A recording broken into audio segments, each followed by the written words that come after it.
watching Leicester Till I Die TV.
Watch us on YouTube. Listen on your favourite podcast platform. Or ask your smart speaker To play the podcast Leicester Till I Die. Right, Chris. All right, good evening. Welcome along. If you've tuned in to watch England versus Scotland watch along, I'm sorry to disappoint you. We've cancelled it because Sky have put us on the TV on Friday night, so all the shows have had to be shifted forward. And because we had an interview with a certain ex-player last night, it's all gone tits up, to be honest with you. So tonight we are going back in time. It's the debate show. And I have to ask, what were you doing on the 25th of October 2019? Around this time, I'll tell you what I was doing. I was getting pissed wet through because I was trying to get into the stadium at St Mary's at Southampton to watch Leicester City under Brendan Rodgers take on Southampton. Two Premier League teams. Who would have thought 4 years later, same fixture, same night, same TV channel, and we would be looking at two second-tier teams. The Premier League? That's so last season. It's all about the Championship here on LTID TV. Now that's what I call football.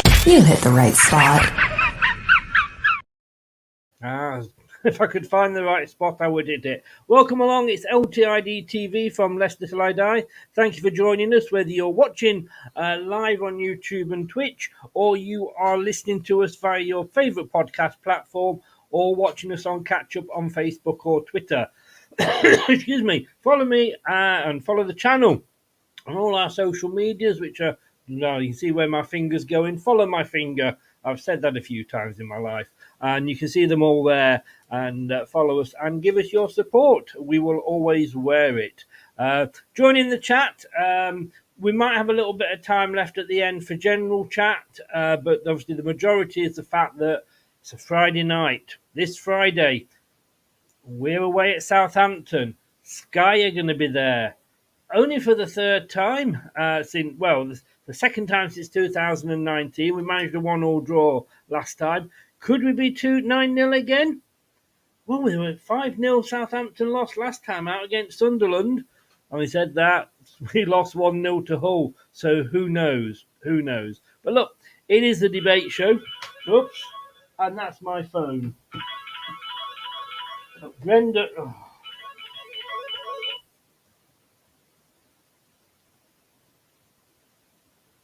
Look. Brendan, yeah, look, no, I will not give you a reference. No, no, I'm sorry.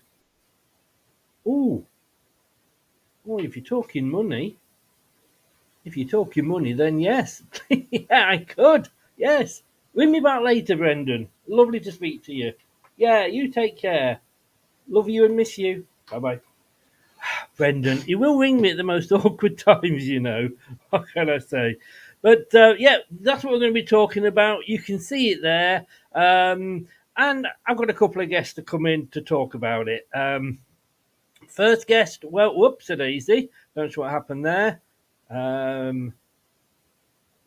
we go. Let's do that. First guest, well, he was on last night. What can I say? He's got a new intro theme.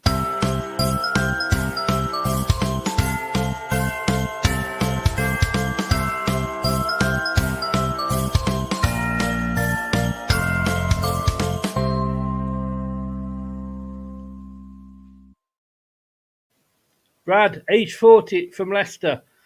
Good evening, sir. Cheeky git, because both of the facts are wrong. Right? So there you go. I'm okay, thanks, mate. I'm very happy, especially after getting to speak to one of my heroes yesterday. Thanks for that. Well, you see, you're right into it. Maybe wasn't Jim that fixed it for you, and you're probably pretty Thank relieved God. about that. But I was able to. Let's bring him in. If that was your introduction, I think that could be your permanent introduction now. You know, this, and I think he probably knows what's coming up. Here is wise man from ancient times. He is. And let me just see. Let me just try and let you out. Craig, how are you, sir? I'm all right, thank you very much. Hi, Brad. How you doing, mate? I'm not too bad, mate. I'm doing all right after a week off. Excellent. Yeah, I'm literally. I've got about 10 minutes in my busy schedule before I go and make a fool of myself on the football pitch myself. So. Why not do it on the football pitch? You do it everywhere else. Exactly. Let's not limit it. No. Talking about limiting it, Madison's not in the England team tonight, so that. Yeah. Shall we? As I'm limited for time, maybe we shouldn't start talking about Southgate. Well, you love him. I know that you love him. I mean, it's a friendly. I mean, just go for it. Anyway, look, we're talking Friday night, 9:00, St Mary's, Craig. Sky cameras are there. It was my last away game, believe it or not, and I'm going again. Do you think I could be the lucky mascot? I tell you what, if we get another 9-0, then we're going to take you to every game until we don't. Right? We'll arrange it between ourselves. We'll have a whip round, and we'll get you around to every away game. If you're just going to do back-to-back 9-0s. Well, that will do. And in fact, to be honest with you, it was my future daughter-in-law's first ever football game, and she'd got the pink top, and she really threw herself into it. And what a game to go to! I mean, has she been to another one since? She has, unfortunately.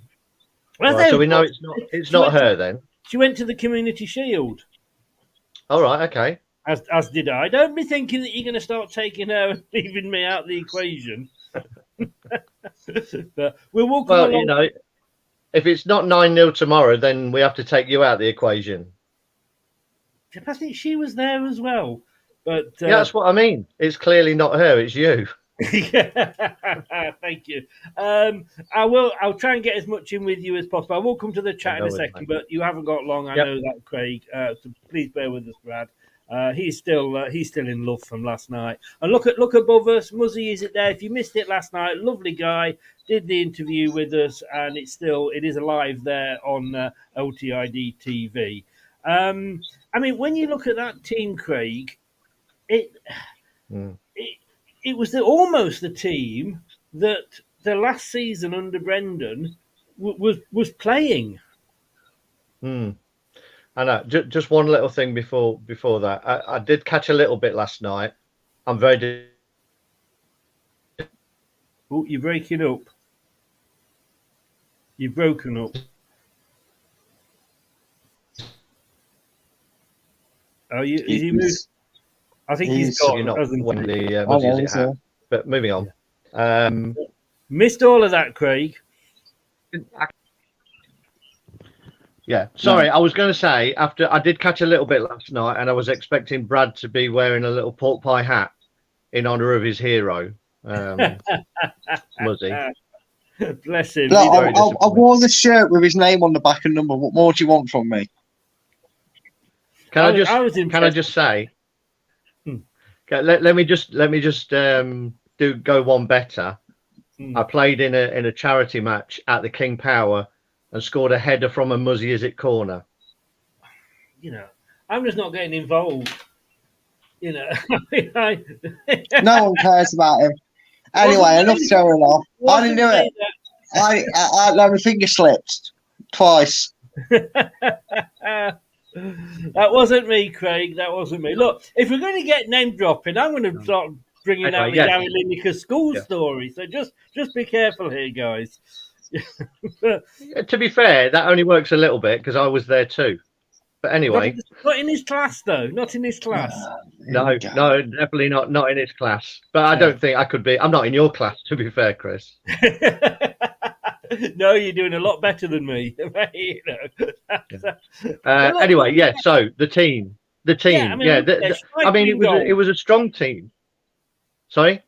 So we say Schmeichel in goal, Chilwell, Soyuncu, Evans, Ricardo, Ndidi in the middle, Barnes, Madison, Tielemans, Perez, Vardy up front. I mean, all right, let's take Chilwell out the equation. But those players were all with us last season, weren't they? In one form or another. Yeah. So either they've turned into really bad players, or the manager lost the way that they were playing for him. I think we know which one it was. You know, players don't become bad players, but they can easily lose motivation or direction. Yes. Did you go at all, Craig? Were you there? Not that 9-0. No, I was watching it in disbelief, most people.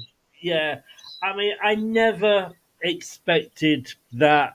I mean, it's obviously my local game down here but we're not playing Bournemouth. And, you know, Brad, could you have seen that coming, could you? No, you know what?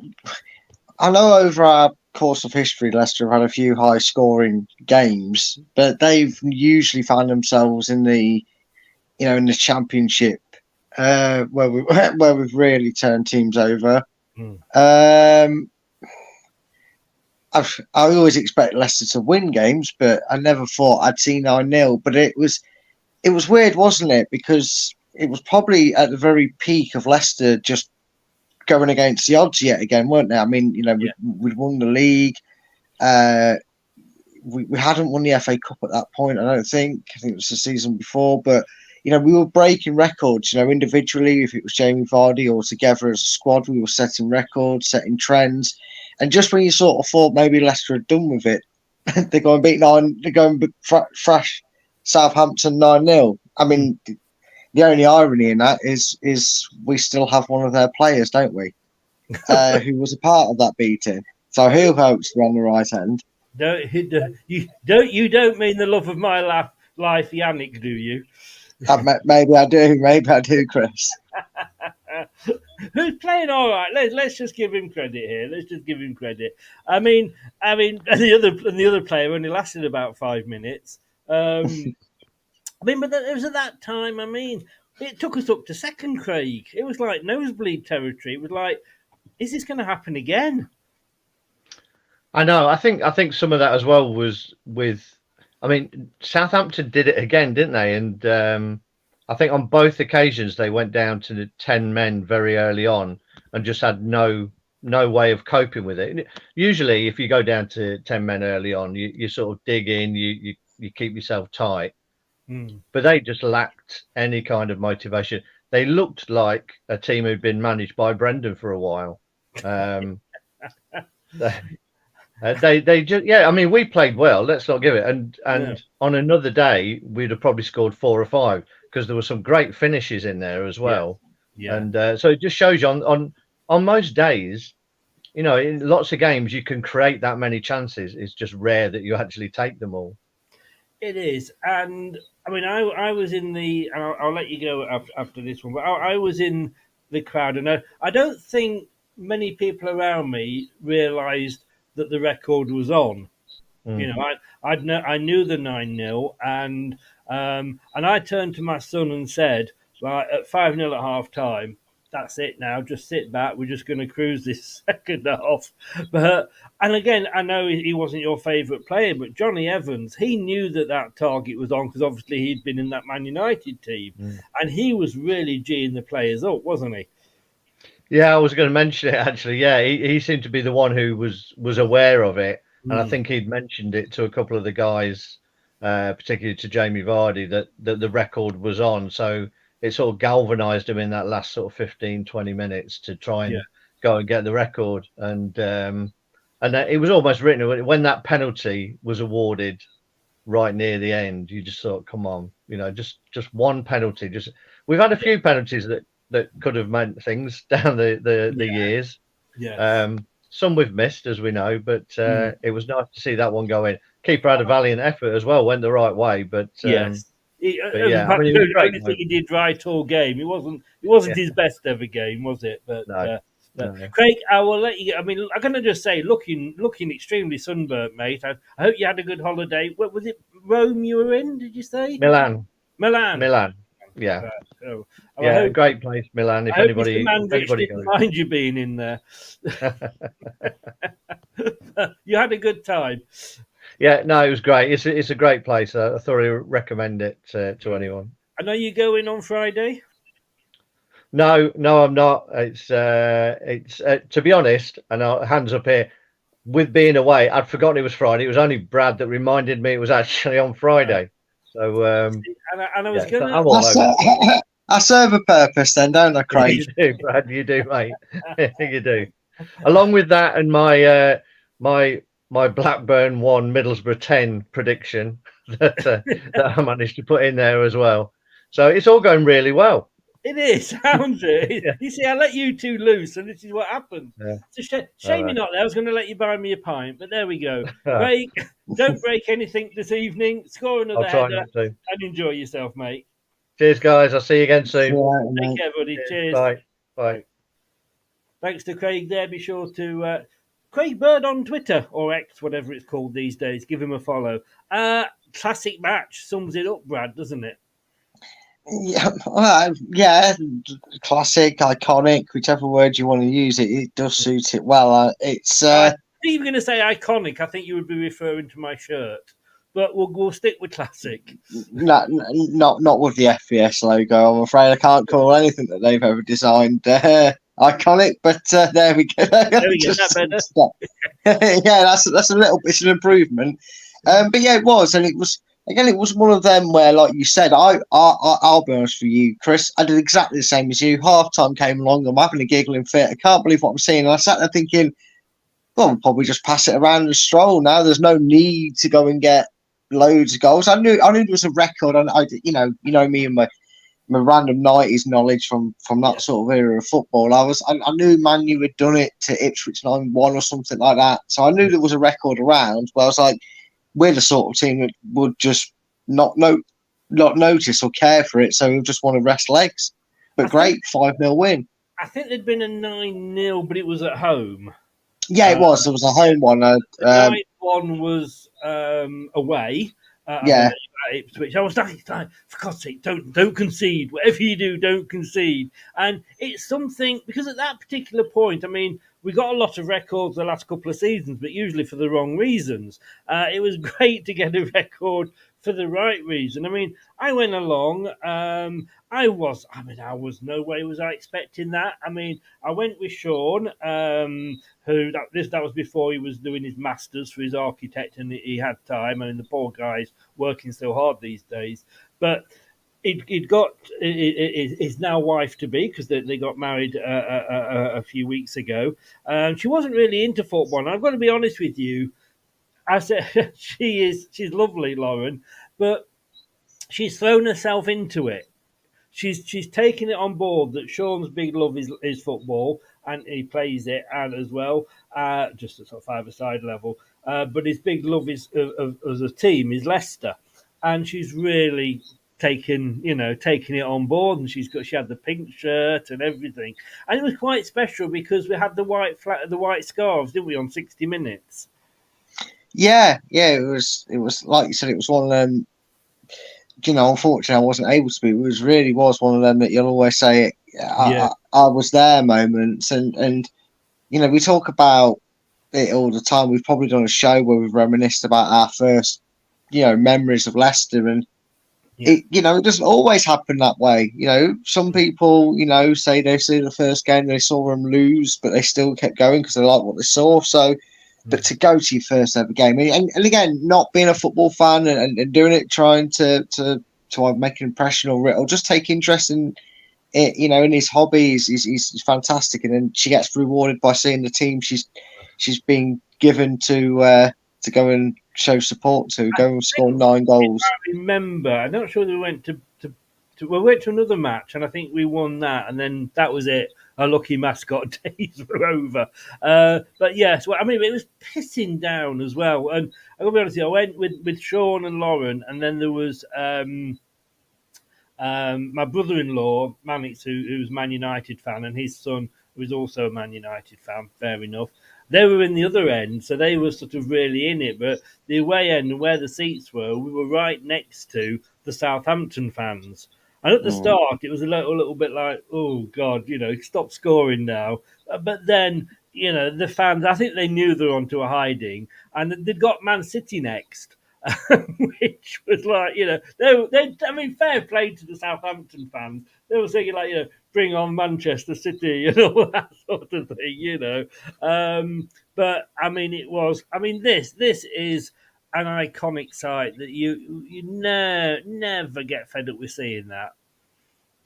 No, you don't. And the even better thing about it for you fans is I would say that a Friday night game or any midweek night game is worse for the fans that are, especially the away fans, than it is, say, someone who's watching it on telly at home or going home having some food, then going to the pub to watch it because they can watch it till and then stay there till close or whatever. I think the worst thing the fans is you had the weather against you, and any away day. You want to go. You want to go and see them win because it can be a long journey back. Some of these away day travels, and the last thing you want when it's hammering down the rain, it's on a Friday. So by the time you get home, you can't really enjoy it till tomorrow. You can not like you can have a couple of drinks. You might have one when you get home, but you're not in the pub with your mates celebrating it. You just want to win, and you take a 1-0 win. You take a 96-minute winner. You'll take it however it comes. You just don't want to have. Especially in a long away day, you don't want a long journey back where you don't get back to 2-3 o'clock in the morning. You've just been stuffed. I think the only saving grace for Southampton fans is the majority of them would have had a short walk home to put themselves to bed. I mean, we got there and we parked up, and then you've got this walk. It's like under this weird sort of tunnel thing to get to the stadium at Southampton. It's a weird thing, and you come out of that, and it's pissing down with rain, and I was wet through. I'm going to say hi, Rich, by the way. Welcome along, mate. Hope you're well. Rich, a Man United fan, how's it going with Maguire and Evans as you're back too? It's been a while. Sorry, Rich. And so absolutely pissed wet through when we got there. And you don't dry out. There's no way can you really, really dry out. And I've got to say, it was one of those, and it came down so bad during the match that had that not been on Sky, I wonder whether it would have got called off. Yeah, and I've raised this issue a few times. And these things in football that we say as fans, but we don't really believe, or we, say, oh, there's a myth around football that when this happens, it's only because this, and this. You have these superstitions and whatnot. I remember a game, and I think it was. I can't remember the team. I'm sure it was either Ipswich. Switch in the snow. Yeah. Yes. And they cleared the lines off, and the only reason that game went ahead is because, and I said it to my mates, we'd gone to a pub, couldn't believe it was still on. We saw the pitch, it was whiter than white. I thought they still had the covers on. It was that white. I know it wasn't. They brushed the lines out, and I remember the first goal, and I shook my head and went, this doesn't get played if it wasn't on Sky. No. And I think we had one where players abandoned the cars to get to the stadium. There was only about 11,000 actually in the ground. The attendance was giving us 30, but it wasn't. I was there. It's the same. Time, they had to go and do the lines again.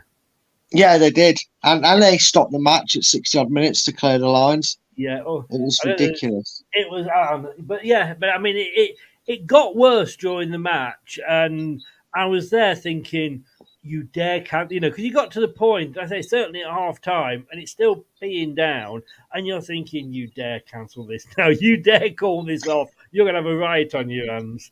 Yeah, of course, and it's happened before in football. We've seen it. Yes, we'll say it's because unfortunately the lower league don't have the same, the same things available to them as the Premier League does in terms of how they can condition their pitches.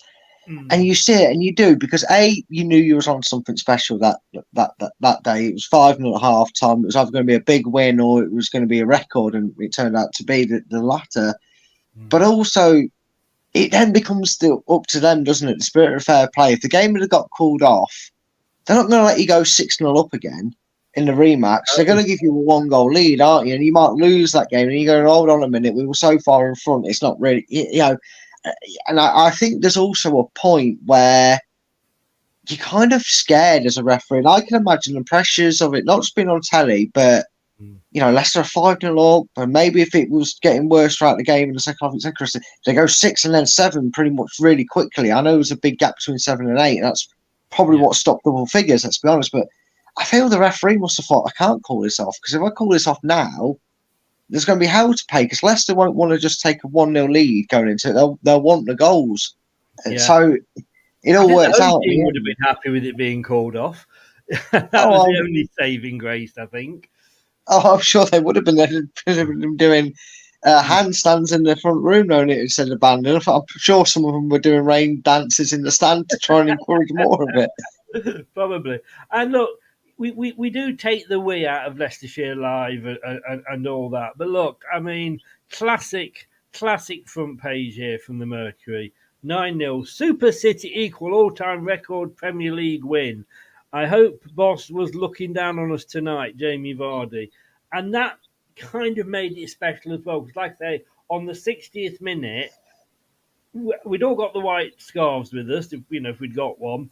And it was there. And at that point, we were still doing it regularly. But it meant something that night. Yeah, it really did. I mean, again, it was... We had highs and lows during the last nine years. Obviously, the lowest one... Well, it's losing the owner, isn't it? It's always going to be the lowest one, and not even relegation touches that as a low point. But this was, again, it was in that shroud of that time, wasn't it? Because if I remember rightly, and we're talking about, this was for the bosses, for the boss who tragically passed away with the others aboard the helicopter. I think there was something symbolic extra about it, because we obviously played Cardiff the game after, but it was supposed to have been Southampton. Yeah, they would have been our next opponent. So it was kind of like it was waiting for that next chance to play them when we would have played them, because they were the weak game up. Obviously, that was a move, and it wasn't until we played Cardiff away that we saw Leicester play football again. And I think you kind of just look at that and think, wow, what an occasion! What a way to do it, and what links to have to and it. In all honesty, fair play to Southampton for allowing the game to be rearranged because of what had happened. So fair play to them. But I'm just looking at the match, and I've got to say, there's plenty of memes that go around when you, or as my neighbour likes to call them, memes. Bless her, but she's like 76 years old, bless her. But she was talking about these memes. So what the hell are you on about? And the granddaughter said, she means memes, Chris. But this to me really does sum the night up. Because it did. If we went from we'd hardly got, we were still wet when the first goal went in. I've got to say, and I know you're not a lover of stats, but I said this, if anybody just started supporting Leicester a couple of seasons ago, and I said in this game that we would have 73, nearly 75% possession, we would have 500 more passes than the opposition. We would have 25 shots compared to their 6. We would have 15 on target compared to their 3, 9 of which would go in the back of the net. You'd thinking, you're not talking about Leicester. No, you wouldn't have. And then I suppose that maybe the circumstances is it throughout the game that happened at the very start. You might kind of think, oh well, okay, maybe some of the stats make sense, like the passing one, but the rest of them still. Because we've seen throughout history, and Leicester have been the beneficiary actually of playing with 10 men, like being down to 10 men as well. It doesn't always go the way you think, does it, Chris? We've seen many a team that have either limped to a 1-0 win over 10 men, or they've dropped points against 10 men. I think I remember a time we were infamously again the same opponents, I believe, in Southampton. It may have been Stoke. I know it was red and white. I think we were 2-0 down. Somebody got sent off, and Vardy got sent off, and we somehow pulled it back to 2-2. So, it was never guaranteed that we'd win. So, if anyone thought, harder to beat, can't they? oh yes, definitely can, because you become compact. You can compact. You maybe maybe if you're playing a 2-striker system, you drag one of them off and put a third centre back on just to shore up the defence, and it's very difficult to break down. It's almost like playing a newly promoted side in a way sometimes, because they're going to be compact against you. They're going to know what you're capable of and how to try and stop you, and it's not easy. So not only did Leicester find a way to do that in such style, but I'm not saying that Leicester have peaked as a club by any means here, but what I'm suggesting is, I think in terms of the team we had at that point, that was probably the most peak performance we had in terms of efficiency, turning chances into, on target, into resulting in goals, and it was again. Yeah, it was definitely I was there moment, but it was one of them that if you somehow got to glimpse it, whether it was just through a perfectly legal stream, or you're watching it on Sky or in a pub or wherever, you were just happy to have experienced it, because there is some teams that will never ever get close to scoring 9 in a game, let alone winning 9-0. I don't know if you've noticed, but I've been redesigning the channel a little bit, as is my wont when I'm bored, and I just redid the thumbnail for the show did with Dean Hammond, the 5-3 against Man United, and I that to me was I was there, but I can't believe that I've had 2 I was there moments that game and then this one, both of which I was lucky enough to share with my son, which was an added bonus. Was Southampton? I mean, I know they went down to 10 men. Were they that bad? Was it? I mean, Ralph came out and apologised to the fans afterwards, but Jamie Carragher had an absolute rant on Sky afterwards about the players and saying that the manager, it's not down to the manager, the performances weren't there, not one of the players turned up, blah blah blah. But he didn't really seem to change much when they went down to 10, did he? He was very, from what I've heard from Southampton's, he was a manager that you could like, and then at the same instance, he'd be a manager that was very frustrating. He was very plain in what he did. For me, it was weird. It was weird because you look at what he was able to do and achieve at Southampton at points. Not the great escape, but he came in, he turned the fortunes around, got them playing again, and they were starting to really improve on it. But he had this weird connection in a way to Jamie Vardy, because during the colder months, Jamie Vardy notoriously went on a goal drought, didn't he? If people look through his track record, around December, November time, and maybe January, Jamie Vardy probably scored 3 goals. He wasn't the hot fire, wasn't.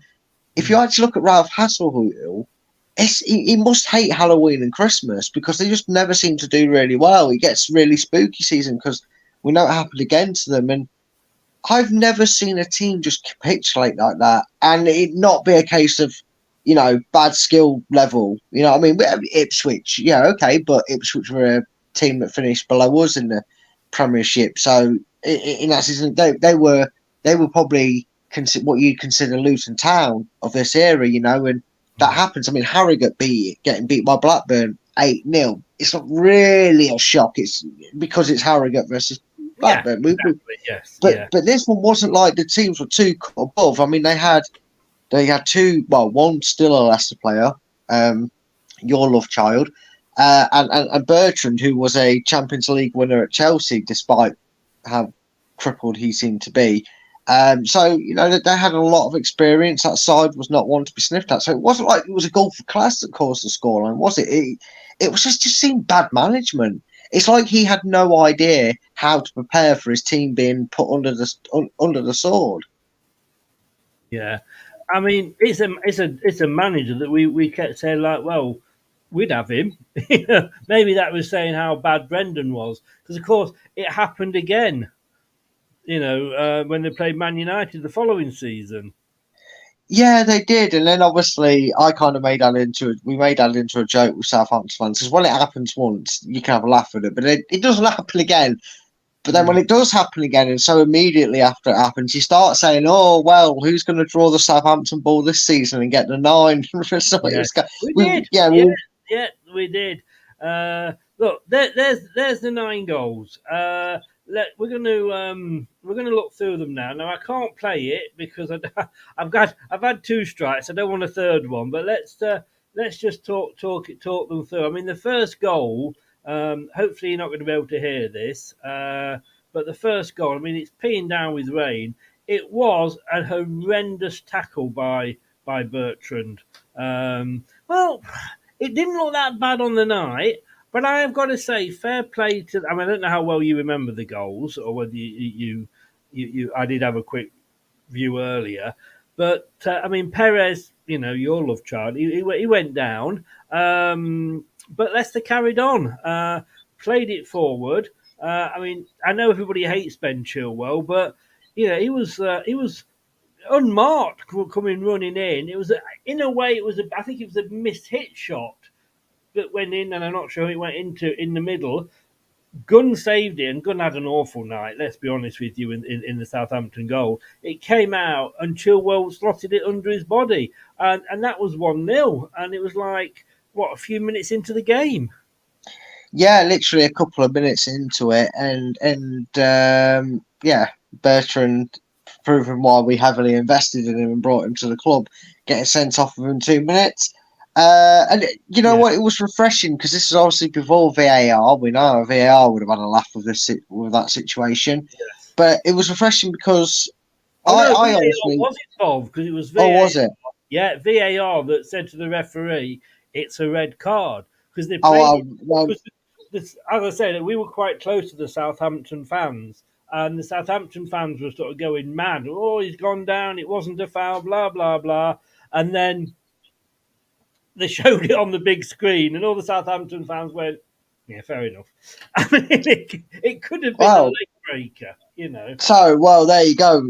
Back when the days of VAR were successful, then I guess, the odd time, because he played advantage. Now, Leicester fans, maybe not have already if he'd have blown up for a free kick. No one would have batted an eyelid, but he didn't. He played the advantage, and I think it was a shot that deflected, and then Chilwell he did have an awful game, didn't he, Angus Gunn? I mean, have you ever wanted to have your head buried in the sand for a game? It shot his bolt, hadn't he? Yes, he had. Yeah. I'm rifling these out tonight, I tell you. Oh, for God's sake. Here we go. Sorry, folks. Sorry. Wait a minute. Let me reload the point. Hey! Okay, there you go. And I'm a part of the problem. I'm not the solution. I dragged you in. He was absolutely awful. Yeah, I mean, I don't know if you know this, people in the chat. I'm not sure if I've ever told you this, but I was a keeper myself, and I think even I'd have kept it below. I know, never ever once. Spoiler alert, first time mentioned it on the channel ever. Never mentioned it before. But I think I could have kept it below at least 7 that night, and that's saying something for my standard of goalkeeping. But yeah, I mean, free flowing, and it pretty much panned out how the rest of the game was going to go from that moment on, really, because it didn't change. It was literally just a case of Leicester got into Southampton's half, and I think before half time was coming, every time Leicester crossed over into their half, Southampton fans just going, "Well, this is goal then," because every so often before that that had been the case. So yeah, we're joking about Gunn there, but to be quite honest with you, the defence was bloody awful as well. They couldn't head it, and when they were heading it, they were heading it back into the box. But I mean, we said at the time, didn't we? Chilwell, to me, much maligned player. I like. Scott's just said here. Ben Chilwell was great going forward, but struggled in other areas. I just think he appreciated for the things he did well. Unfortunately, As fans, we are ruthless. Fair point, Scott. Fair point. And I think we were. I think he was England's number one. And he did score quite a few goals. And with that one, like I say, it's like, you know that Brazilian goal against Italy in the World Cup where there's a guy comes running off camera. Like, where's he come from? Oh, yeah. On here on the highlights, he's not there at all. And then suddenly he comes up and he plays it. I think it's almost like a missed kick, but it goes into and one of the Leicester players, Vardy or Tielemans, in the box, has the shot. Gunn tries to save it. Like I say, it comes out to Chilwell, and he says, "Thank you very much. I'm going to have that one." And he does. 10 minutes it was. They're just going to show it again, I'm sure. I mean, let's have a look. So Chilwell takes it off Vardy. I'm not sure it was, but it went straight under on the just shot. Yeah, I mean that was a red card. I mean Bertrand looks absolutely like what me gov. I mean it was studs up were high and it hit him halfway between the knee and the ankle. Yeah, it was definitely a red card. Looking back at it, I've watched the match a few times over and whatnot, and it's not a good one. On another day, it could have been a lot more serious. Thankfully, it wasn't. And yeah, it was really wasn't. It was like the pace of Leicester and the accuracy of Leicester was at full capacity that game. You have them games. Either as an individual or as a team, you just tend to have them games where everything goes right. And this was one of them. Yes, it was a bad tackle, but he wasn't injured. He didn't come off with a terrible injury from it. It then was allowed to play on, so it came to the first goal, and then that's it. Sometimes as players, you'll hear them in the interviews when they get asked these certain questions, and they'll just turn around and say, "Yeah, we just looked at each other and we just knew it was going to be our night." And it sounds so daft. You think, oh, they're just saying that because they won it, but you do. Sometimes you just feel like, this is going to be our night. We're winning this game, and boy, did they! Yeah. So 10 minutes gone, 1-0 up, and it was great because, well, it doesn't matter. I want to say because they were kicking towards the Leicester fans, it wouldn't have minded because we would have still seen 4 goals in the second half. But the second goal down the left wing again. This time it was Barnes who had the ball. Runs forward, slips past an awful defence, and again he plays it in Barnes. The Southampton player tries to intercept it in his own box, but just does nothing more than move it forward into the path of Tielemans, who shoots wide, low, and again guns off target with it. But I mean, Tielemans wasn't. But it was. It was a bad attempt at a tackle. Yeah, and as Barnes crosses it, the Southampton player runs onto the ball and kicks it ahead of him, which is across the goal, which I was thinking something the defender should never do, and it went straight to Tielemans. Honestly, Southampton performance, they must have felt like they'd been space jammed. And I mean the original Space Jam, not that monstrosity that they've made recent years. I mean the old school Space Jam with Michael Jordan in it. Where the basketball players get and the aliens go and take the talent from them. It felt like Southampton had just, as soon as that first goal went, and it's like they didn't know how to play football. You've never seen it. No. You've never seen it. Basically, some aliens come down to Earth, cartoon characters, and they steal all the Barclays talent and all the top players of the NBA in that era. They steal all the talent, so they forget how to dribble, throw a ball back. They forget how to play basketball basically because it's all talent. It's all in this aura. It felt like that had happened to Southampton. Now, the more you know. I've taught you about Space Jam. Go and watch it.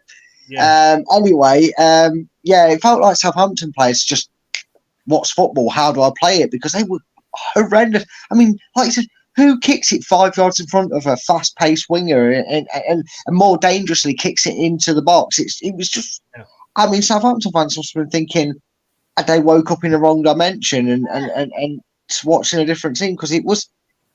Honestly, I know I'm sounding really harsh, and I'm sorry to any Southampton fans that are coming and watching this. I don't know why you'd want to relive the misery, but I think they're under 23s could have gone. Yeah, but I think Southampton could have put out their under-23s that night. Well, 10 of them, and still done a better job. It was, it was brutal. Okay, I've got to ask you this, and this happens all the time with goalkeepers, and I want to ask: is there a reason? You obviously, reminding us you're a member of the goalkeeping union, so I thought you're the person to ask this. On that goal, like I say, so the Southampton defender Barnes crosses it, almost like it hits him and just carries on going forward, but in a slightly different direction. Then Tielemans runs onto it, shoots it. Now, when he's diving, Angus Gunn, his arm, he was diving to his right. So if you're diving to your right, it should be your right arm, should it not, that goes out? See, you should be flailing both arms at it, to be honest with you, because what you've got to anticipate as a goalkeeper is, on especially a wet surface like that, is a ball's going to skid off the turf, and it could skid up as well. And what I mean by that is it will kind of like when you skim a rock across the surface, it kind of just ding, ding, ding across it, and just like with a football, and it hits the top part of your glove, it's going to bounce over you and go in anyway. So you might as well be throwing both arms at it, one slightly higher than the other. Not too big a gap, because obviously then it'll go through him, but get it just above it. So if it does spring up, at least you've got that hand, and then even if it gets a little bit of height, you can use your glove kind of like to slam it down into the turf, because that's what you're trying to do in them weather conditions. And I just felt like, Is there any reason though why the goalkeeper then would dive to his right? I think his left arm. Let's just have a look back at this, because I always wonder. Oh look, I've just taken it back, and the ball's already in the net. There we go. Let me just play this forward. So, oh no, he does stick his arm out with that one. I didn't think he did. Let me just have a look at the replay. So Barnes skips across. I mean, oh God, that. Well, yeah. He kind of attempts to put his arm out, but he just doesn't move. He kind of puts his arm out and falls over. But that defender, for me, the ball's coming across and he runs into it and just kicks it forward. But that was Tielemans getting the second goal after 17 minutes, and it's 2-0. Now look, I'm not the world's best predictor. I mean, you're not this season, looking at the prediction table, but I'm not the world's best predictor. But I can remember my predictions are awful. I can remember putting a thing up on Facebook once. This was pre-YouTube days, and going like, "Oh, for God's sake, will they take Schlupp off, or what the hell's he doing? Why has he kept him on?" And then, of course, I literally hadn't finished pressing send, and he scored a goal. And in the AC Milan Liverpool game, at 3-0 down at half time, I said to my son, watching on the telly, I went, "That's it, Liverpool are out of this." When Shevchenko came to take the penalty that would have kept Milan in it, I went, I'd put my mortgage on him scoring. So you can see how my predictions are going. And at 2-0, after 17 minutes, I kind of said, right, we've had a bit of excitement, calm down, we've got this now. This is just going to really just be a boring game. And 2 minutes later, what happens? 3-0.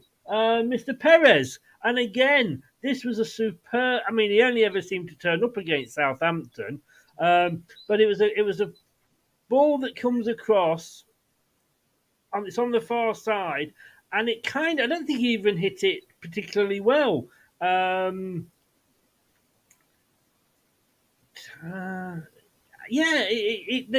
Again, I've got to be honest with you.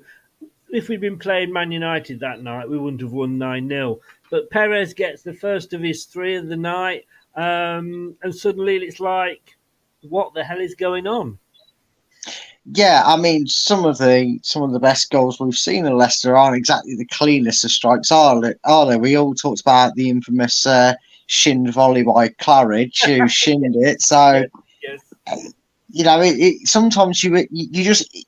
This is what they say as coaches. It's all about the contact you make, not particularly what part of your body you hit it with or how you do it. As long as you've got the direction and contact with it, it'll fly in the net. And that's what sort of happened, because he didn't hit it cleanly at all. But, again, you're talking 2 minutes, no sooner as it's 2-0, it's 3-0. You then sort of look to the clock, because normally if you're 3-0 up at half time, you're thinking, oh, it'd be 41 minutes or something like that. The clock. You're seeing it there, like not even 20 minutes, and you're thinking, oh, I wonder what the half time score is going to be, because this feels like it could be a good Yeah. evening. Or, The funny thing you know, was, so, if you remember when that third goal went in, we were more shocked. Not the fact that we'd only been 2 minutes, and we hadn't even played 20 minutes. We were all looking at the first thing we was all looked at our watch and went, seriously, and then we all turned around and went, nah, that wasn't Perez, was it? And suddenly he stood in front of us with his celebration, which we obviously didn't see very often because he never scored that many goals. But 20 minutes gone, and suddenly, we're there 3-0 up, and he wasn't finished, Perez. And, you must have been thinking, oh, my favourite player is going to do well here. The next goal that comes up, now, in fairness, we then had to wait another 20 minutes for the next goal, and we all got a bit bored, if I'm honest with you. Thankfully, we were able to take the piss out of the home fans. We're all getting a little bit bored and everything at this point. And I'm just looking now at the build up to the fourth goal. I mean, indeed, it wasn't even a good pass to Indeed in the middle of the park, but he is, I would say, halfway between the halfway line and the penalty box, probably a little bit closer to the penalty box. There is not one Southampton player marking him. no, again, it's like they lost all comprehension of the word and understanding of football and how to play it, because, like you said, Chris, if we'd have actually passed like we did for some of them goals against the Man United, well, maybe not Man United of now, but certain teams of quality would have stopped us in our tracks beforehand. And people say Southampton only played their part in the 9-0 by getting a man sent off after a few minutes, but they really played their part by being so awful as well, because it was a horrible pass. And any other team, you'd have felt the right to have pinched the ball, ran up the other end, and at least had a chance. I know they had a few when it was like 6 or 7 or 8-0, whatever, but they don't really care by that point. But then you're thinking, how are we getting away with this? And I was stood there going, are they going to just let us keep scoring all night? Why are we getting such freedom? But hey, you can only play what you're up against in football. I don't think if they'd kept Bertrand on, that it would have made any difference, because they were that awful. Well, yeah, they were. I mean, and he wasn't even in defence then. He was like, he was on the wing. So all right, maybe if he came back because he was one of those sorts of defenders, but he wasn't defender. Does that make sense? Do you know what I mean by that? He was, yeah, it does. And again, I know we don't want to taint the fact that we won a game 9-0 here, but there's really no excuse about it, because I'm sure you'll remember this game, Chris, and for those of you who don't, we're going back to 97, 98, I believe. Might have been in the turn of 98, I think it was near the end of the season. Within 12 minutes, Leicester were at Pride Park celebrating a fourth goal.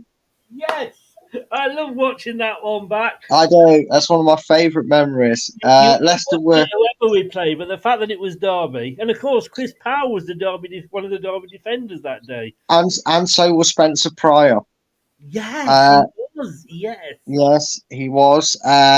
He had only an 18-month stay at Leicester with O'Neill. He was one that was moved on after we won after the cup, and we were 4-0 up after 12 minutes. And I still remember. I won't say the commentator's name because I think it's the commentator that might not be. I think it's one of the commentators that don't really talk about now, but it might not have been. But there was a few Derby fans that once the fourth goal went in, and bear in mind it was after only 12 minutes. This was, some Derby fans had seen enough. Yes, according to a certain. Was it Jim Smith? I think was Derby manager. Yes, it was, and a good manager he was as well in his day. But see, that I use as the backing up what I was saying to my son.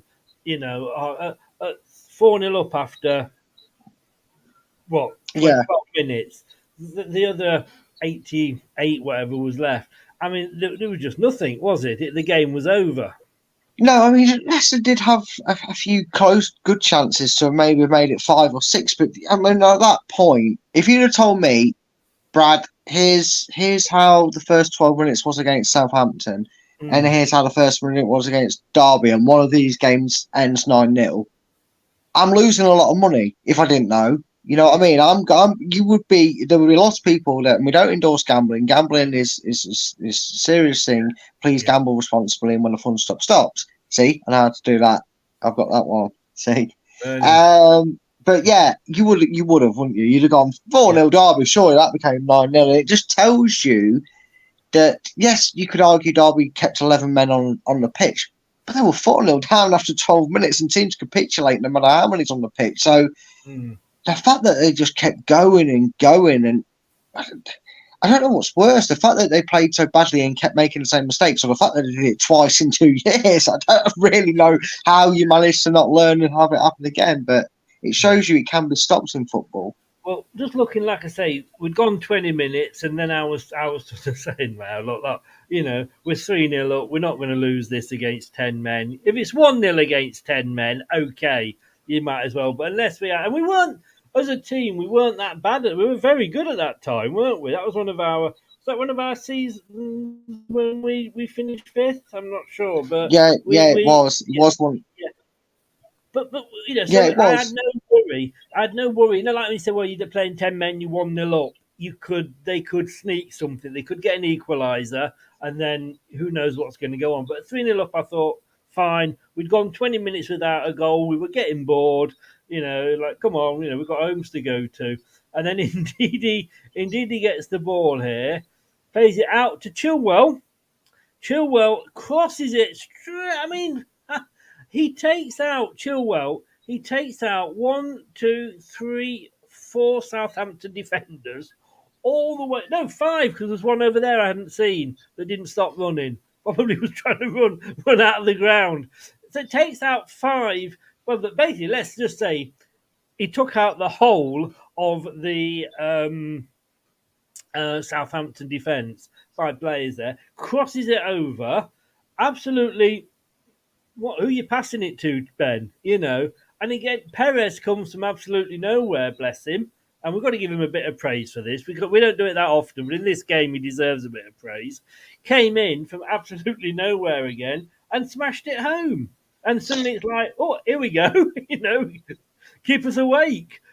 Yeah, never want to be called boring Leicester. It's not like we've ever referred ourselves as that over a time, is it, Chris? No. But yeah, the magic kept coming again. That Midas touch, as you might say, or when everything could go right. Even Perez was scoring. I know. I think is it Emil Heskey that has a book out called Even Heskey Scored. Well, you could have.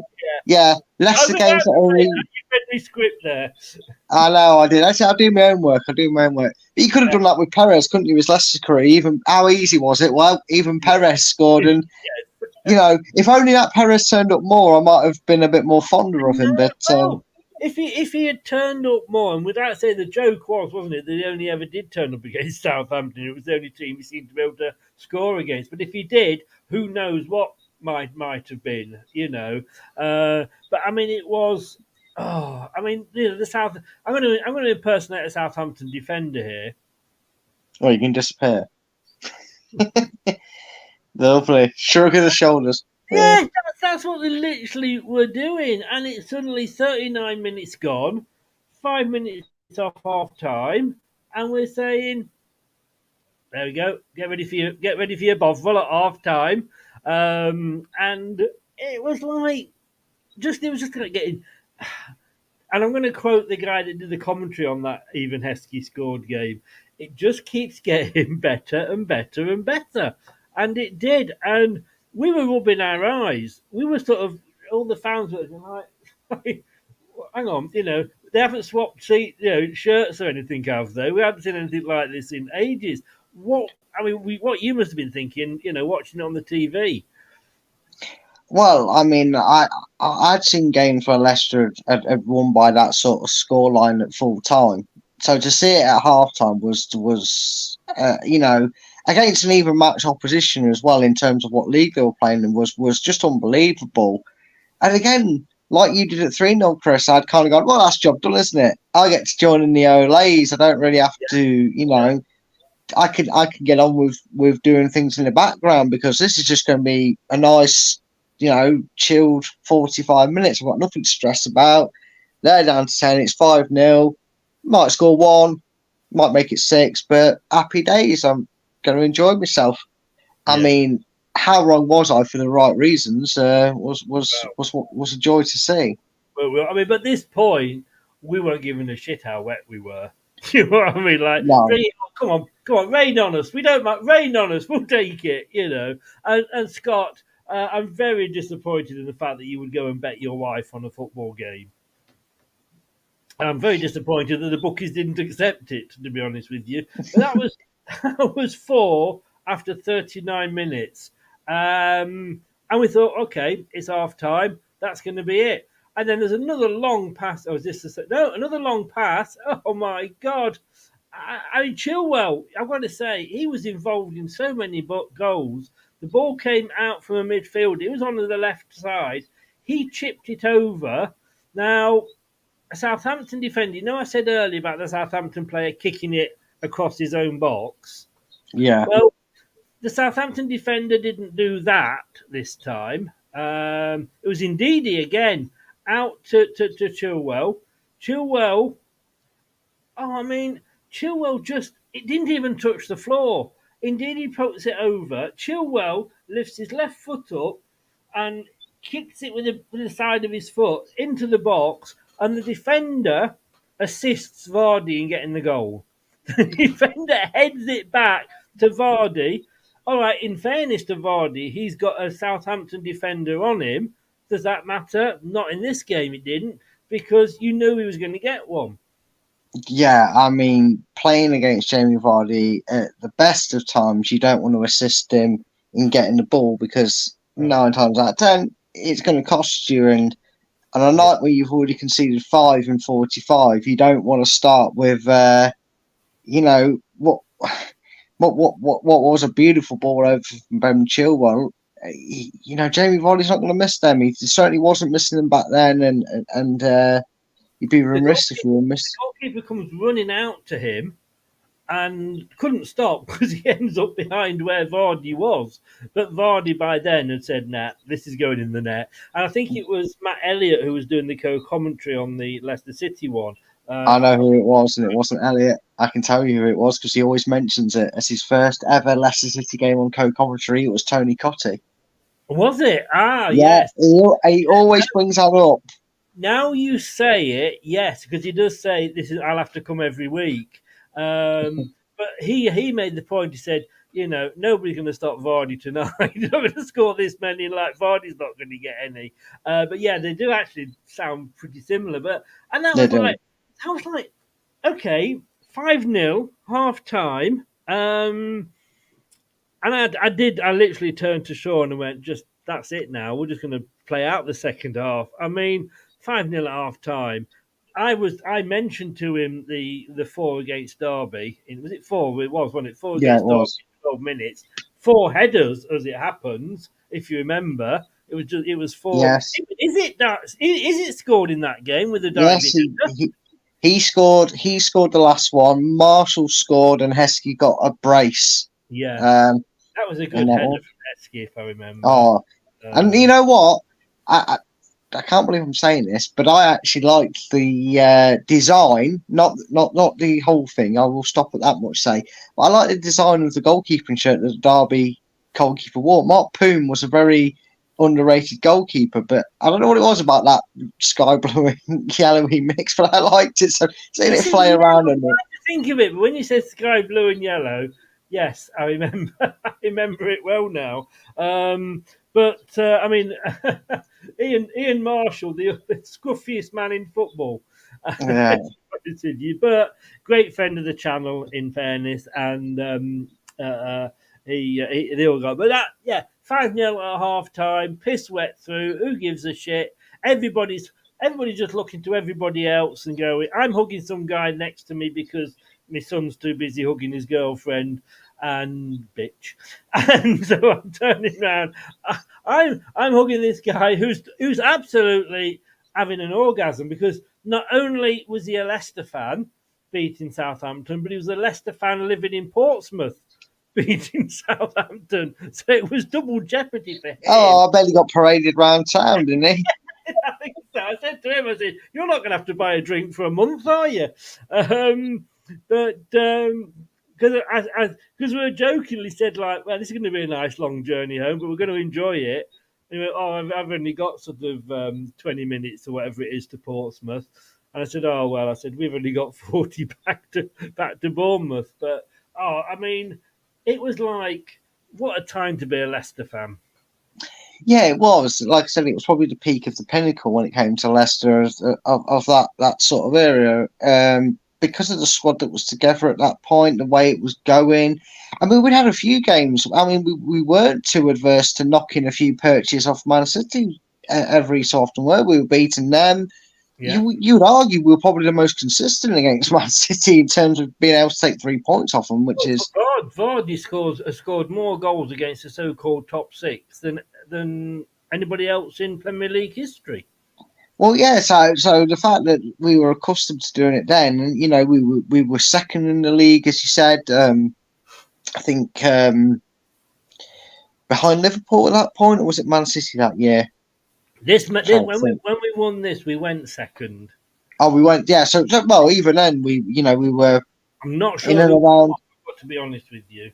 Yeah. Well, either way, we were in and around it. We were there, and then this emphatic win, put us up to second. And you're thinking, during that period, I think one thing we took for granted is, did we really sink in to the media BS? Because you have to remember, Leicester, in their 9 years of history of being a Premier League club for that period, finished first, fifth, and fifth. So that was in a little bit of a very big purple patch for Leicester. And if you said to me a performance that summed up just how clinical, just how good Leicester were for that period, it's this game, because everything that Leicester did was probably no different to how they were winning other games, Chris. It was just more percentages were working for Leicester in terms of goals going in and that. And like you said, Chris, it doesn't always go this way, but when it does... Let's be honest with you. That night, Perez could have sat on the penalty spot with his arse out, pants out down by his ankles, having a shit. The ball would have hit his arse and gone in. It was one of those sorts of nights. Whilst everything was going wrong for Southampton, we everything that we were doing, like they say, the old saying, whatever we touched turned to gold that night. Yeah, it is. It's one of them games where you could have done anything or said anything. You could have slipped over and the ball would have hit you and deflected past Gunn, because he was just like Ronald's asked here, and it's a very good question, and I'll go first with this because, like I say, I was actually at the match. He said, "Do you think we'd have won 9-0 if the game had been played at the Dell? Completely different atmosphere in the modern stadia." I mean, I was literally, like I say, behind. Well, as you were looking opposite the TV camera was here, so we were in the far corner, slap bang next to the Southampton fans. So it was a damn good atmosphere from where we were.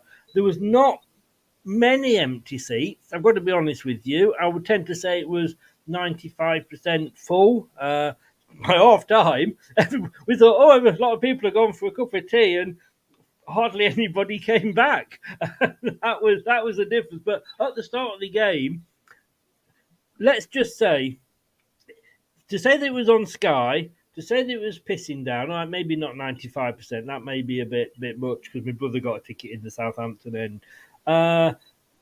It would have been the same if it had been at the Dell, and it would have been on Sky, and it would have been, pissing down. That we would still have won 9-0 at the Dell against that team, I believe. Would you agree, Brad? Yeah. I just don't see. If you'd have said to me, in terms of imposing grounds, where would you have ever expected to see it at Dell? No, I wouldn't have because we were very close to the ground. It was a smaller capacity, so it felt, in a weird way, it was kind of like Filbert Street, wasn't it? Because it felt, because it was so close to the ground, it actually felt bigger than what it could actually hold. So in that terms, no, I don't think we ever would have. But football's football, mate. You know, if you go 5-0 down, if you're 5-0 down at half time, down to 10 men, I don't care if it's Adele or Wembley. Yeah. You know, your capacity of crowd is halved as well. It's not just half time game. You know, half the Southampton fans or more were gone at that point, and 3-0 you're down just after going to ride it. 20 minutes, and you're going to Yeah. shut any crowd up. I'm sorry. Yeah, and I think the only way we wouldn't have gone on 9-0, I'll put this out there to maybe give it a way that we wouldn't have won 9-0 at Adele. If you said to me, and I'm trying to think of a defender from back then, I can't really think of. If you'd have said to me, O'Neill takes his side to Southampton, and it's 5-0 at half time, and Graham Lasso had been sent off. He's the only Southampton defender I can think of for that time that played. So excuse me, my poor Southampton eyes. But if you'd have said to me it was a Martin O'Neill's side, I still think we'd have gone aggressively at them, but I don't think we'd have scored 9.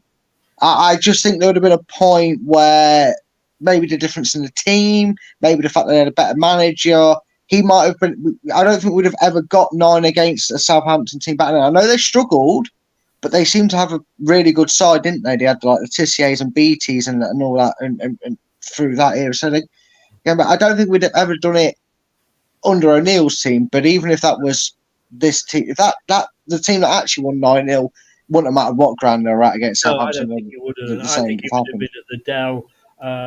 Then it would have still done 9-0 against, with what had happened in that game in those circumstances.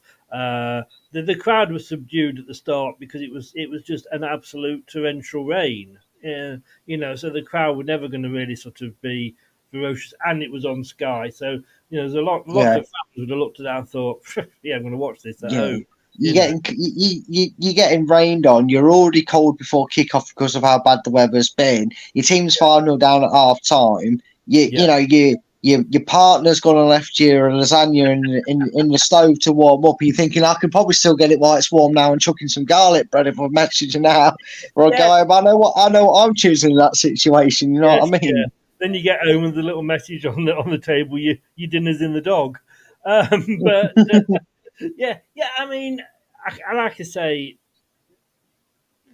when you're 5-0 down at half time, in that you're wet, you're drenched through, you're miserable. Yeah, you probably, I'd say, they'd have probably walked out. I understand. Yeah, unfortunately, the gates were locked, so the players couldn't get out. So the fans got out, not the players.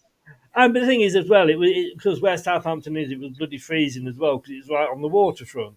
But from us, from a Leicester's point of view, fucking hell, I could say we could have been in a monsoon. Well, it nearly was, but you know what I mean. It just wouldn't have mattered. We did not care how wet we were.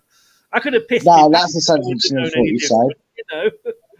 No, that's the thing. It tells you the two contrasting scales. Being a football fan, you're 5-0 up. You don't care if it's 30-degree heat or there's a snow blizzard coming down. As long as the referee keeps the game going, you're not bothered. Whereas you're 5-0 down, all of a sudden that's going to be the most slowest 45 minutes of your life, and you don't want to stand in the pissing rain for it. So, two complete contrasts to the same scoreline. I love the Vardy's going up to the opposing fans, going like that, as he always does. But that was half time. And as I say, I did turn to my son, and it was a lovely ball by that Southampton defender. I've got to be honest with you. And then, as I say, I said at half time, Sean, that'll be it now. We'll enjoy it. 5-0 up. We'll just play out the second half and hopefully play some nice football. And I remember Tony Cottee, thank you for telling me who that was. Tony Cottee saying, it depends. I think it's after about the 2 goals, I think, when it was 7. And he went, well, just depends how hungry Leicester are. And literally, he hadn't finished saying that sentence. And the 8th goal or something went, it was unbelievable. But just after half time, Leicester sort of got the ball. We're playing it around on the edge of the box. Again, another cross. Was that Chilwell again? I think it was. No, it was Barnes. Sorry, Barnes. Lovely ball over the top of the defence. And the defence were just And Perez, he looked offside. I'm going to be honest with you, but I think he timed. I mean, this is what I was saying earlier about everything going our way. He even timed his run spot on, and it runs forward and the guy. There's him versus the goalkeeper. The goalkeeper must be thinking, I feel like fucking General Custer. Custer's last stand. Where's everybody gone? Yeah, I mean, at that point, you say it was, it was a delightful ball through. Everything's pitch perfect from Leicester. They're staying on side. The ball's beating all the defenders. They were made to look like statues and like they weren't moving at points. Some of the crossing was so good. And you say 1v1, it was basically Perez versus empty net at that point because Angus Gunn must have been regretting seeing his name on the team sheet at that point. Looking there, and you could see Southampton were doing we're going to hold this line. Which is fine if you all move forward. But there was one player who's, in fairness, had his leg was behind Perez, and Perez just timed it beautifully, And it was again a marvellous ball in from Barnes over the top. Yeah, and furthermore, testament to why I absolutely despise late step up as a tactic. It is so risky because, like you said, Chris, if somebody is just half a stride off, it plays you on. Chilwell knows all about that with certain FA Cup finals, but we don't bring that up enough, do we? No. These late presses, yes, they can work in fine margin moments such as that, but they don't work. And you're 5-0 down at half time, you're down to 10 men. Maybe don't play too risky. England 1, Scotland 0. Oh, yeah. Well done, England. I know you're not to international football, but no. 31 minutes. Can we have our goalpost back as well, please? I still haven't forgotten that from the 70s. Anyway, we're talking about a proper game. And like you say, I mean, it's a risky game to play that offside trap, isn't it? Yeah, it is at any point to do it. I mean, like I said, you get the small margins that Chilwell received when he was at an FA Cup final with some other team in blue. And then you get it in disastrous margins like Perez's goal on the night in question, because it just looks, when you get it wrong like that, or it's half a yard, because they're the only ways you get it. You either get someone who's just half a stride behind like he was, or that sometimes they're embarrassingly ahead of it and they go too early and it's just risky. I don't like it. I don't see why you would. I'd rather my player keep playing him on side and go and mark him and go and beat him to the ball than try and risk him being offside. I know we've got VAR and you stand your chances, but it's just a horrible technique. And again, like you said, everything was already turning into gold for Leicester. Why would you want to keep it happening? It was almost like they were throwing the gold into Leicester's hands at some point, Southampton. They were, and I'm just wondering if Angus Gunn is actually playing for Scotland tonight because he just stopped there. He didn't even... Surely, again, tell me if I'm wrong here with the goalkeeper, attempt to save the ball and then put your hand up and claim offside. Yeah, every time. I remember Fabian Barthez got beat by a goal, didn't he? Because he was so insistent on it being offside. What's the one thing you taught as kids, Chris, from the very start about football in terms of... Play to the whistle. Yeah, I was going to say, in terms of match experience, it's play to the whistle.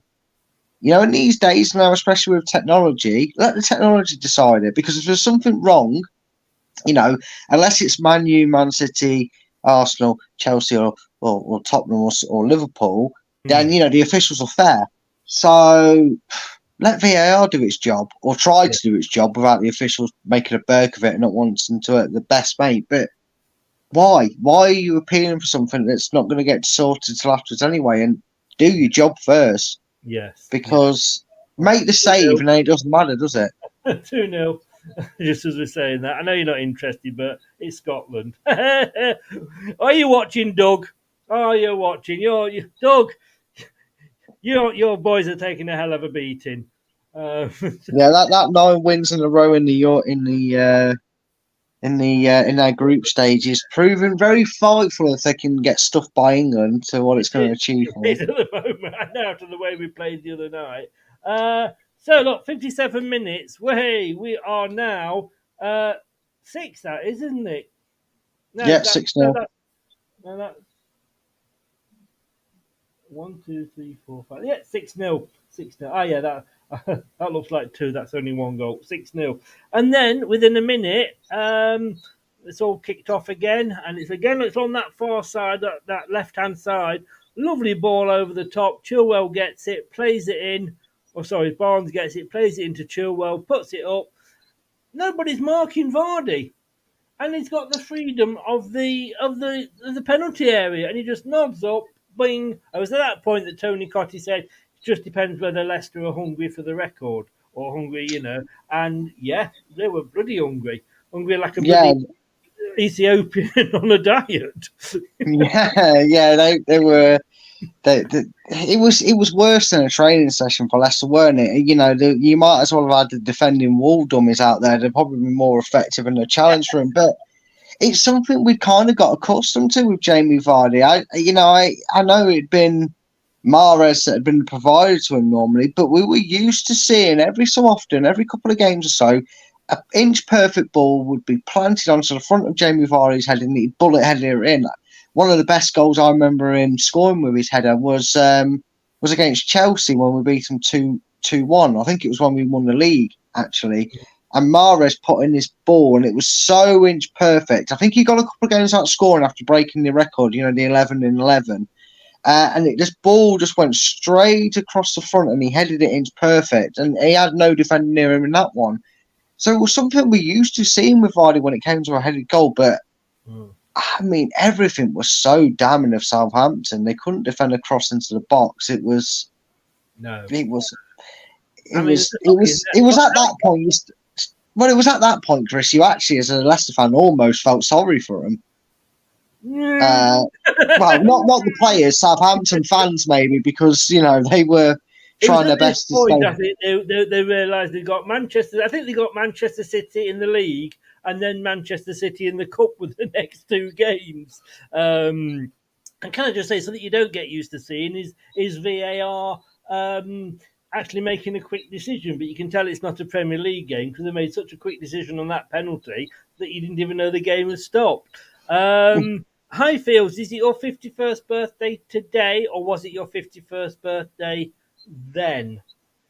Yes, which day was it? Yeah. I don't want to waste a happy birthday on you if it's not. You know what I mean? We've got to be. We can't just be throwing out these happy birthdays here willy nilly. They have to be special.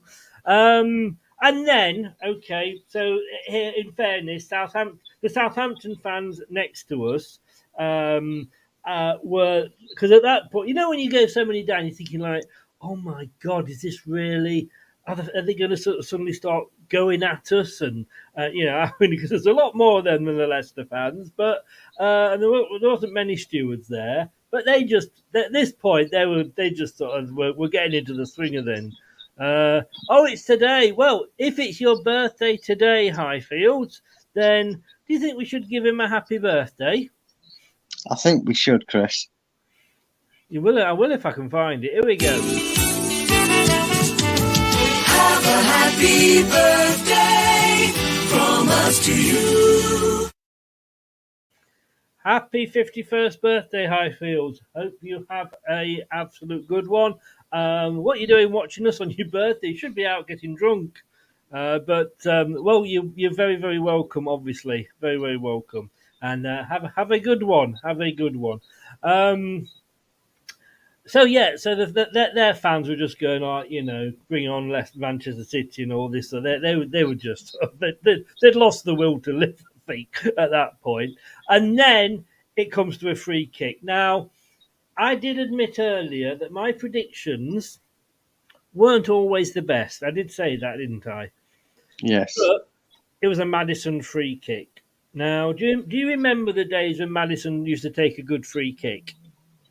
Vaguely, yes, I do. I have some fond memories of them.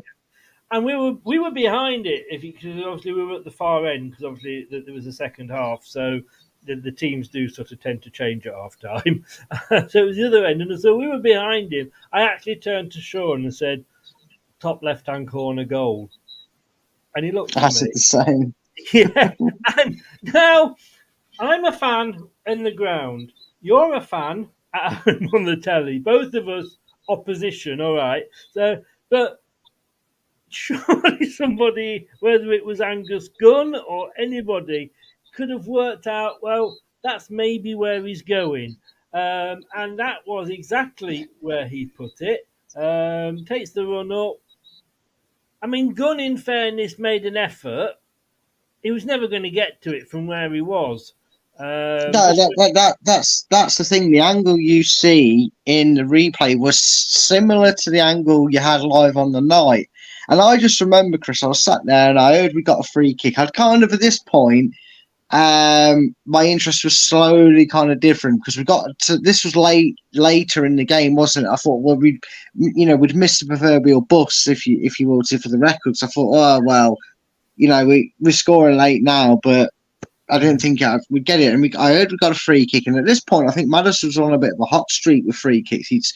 We'd scored a couple, or he'd at least got an assist from a few indirect free kicks as well at this point. So I remember watching it, and the angle you get from the free kick was, like I said, it wasn't too dissimilar from being live on Sky.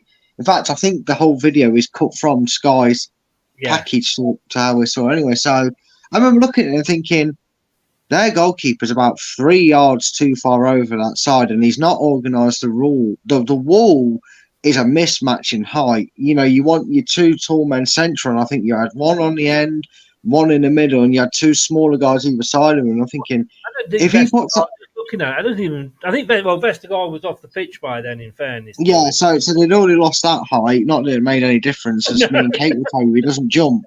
He can't jump, which is amazing. Was that Hollywood film, White Men Can't Jump? Yeah, it was. And I just remember seeing it then. And I don't know how I do it, but I can do it a few times with free kicks. There's some past free kicks I've seen where I've looked at it and thought, well, just put it there and it's in. And I thought, so if Madders just gets this over the wall, with height, it's got to have a bit of height to it. It can't just go over, because otherwise Angus Gunn might have actually fumbled a hand onto it. But I thought, if he hits that with enough power and gets it over the wall, I said, it's only one place he's putting it. It's top left. The goalkeeper's way too far over. The wall's not going to too disjointed in height to stop it. And like you said, if I can see it watching it on my Diddy phone, as I was, and you can see it sitting in the stands, and probably every other person far end of the ground as well. My eyes, brilliant. And maybe even the clapping scene himself was going, Madders, you're a beautiful human being. Put it top left. I'm just looking at the wall now. I don't know that is Vestergaard or not. I know he came off. I don't think they'd have taken him off at 85 minutes, would they? But it would have been before that, surely. But as I'm looking, right, so if you've got Maddison, literally that ball, right, is equal with the penalty spot. Fair enough, yeah. So, but it's just outside the D, right, but equal with the penalty spot. In that sort of. So it's quite central. So he's got a number 17 defender. So if I'm Gunn, if you like, so just to the right of the goal, but these are all only just inside the penalty box. You got one Southampton player. You then got 5 in the wall. Now this wall looked like that picture, The Ascent of Man. No. You start basically. It's I do know what you mean when it goes up and up in scale.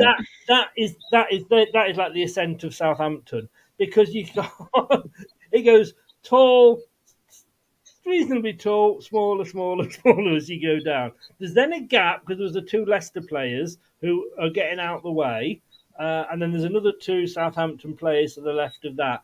Gunn.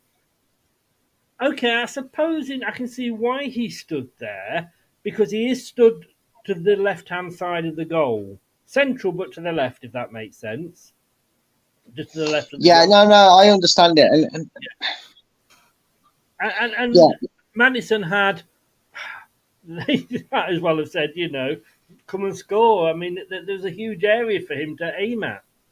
Yeah, it was almost like one of them arcade games, where you've got like a 1,000 points worth or whatever you want, tickets or whatever, where it's always in that top corner, but it was just big enough for it to, if you threw it dead straight there, it was a banker sort of thing. And I'm not talking like the Rig Carnival ones, I'm talking the actual ones where you actually had a chance to do it. And it just seemed like that. And I tell you what that tells me as well, and it probably didn't help maybe the 7 goals before, but when a defence is that disorganised, not just in its shape, but in its positioning, because like I said to you, you'd have had 1 and 2 would have been in the middle, and then you'd have had the slightly shorter ones either side of them, because when that free kick was positioned, if he goes over on the right hand side of the shorter one, the keeper gets more time to see it, and he's more on that side, so he's covering it. And then the guy on the left, it goes over the wall, so Angus Gunn can see it coming around that far post, and again has better chance to react. Whereas if it goes over the top and middle, again you're taking out that equation of the left side of the goal because he's going more central, but B, he's got more chance of hitting one of their taller players and not going near the goal. So that tells me 2 things: either Angus Gunn wasn't being listened to, and they didn't trust him. Maybe it had something to do with the 7 goals we conceded before. I don't know. I'm just saying, right? It also tells me that if he was organising a wall, then maybe that was a massive clue as to why he conceded 9 that night, because he doesn't have a fucking clue what he's doing. Because that was so poor from all aspects. And the fact that it was a 5-man wall tells you they don't trust the goalkeeper to catch a cold, let alone a football that night. He wasn't, I don't think, first choice regular goalkeeper, was he? No, I think they've got an injury. And I do hate to see it, and all joking aside, because you watch that performance, mate, and it was his own cliche. The man was stood in the pouring down rain and couldn't catch a cold, let alone a football. Yeah. It was, and I do sympathise and hate to see it, because it doesn't matter where you play on the pitch. It's true what they say, Chris, isn't it? Sometimes you only get one chance to impress.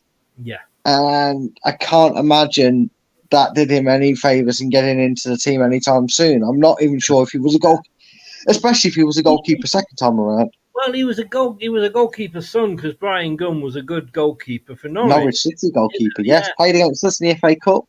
Remember that? Right. Yeah, No, Neil Lennon got sent off for throwing a punch. Oh.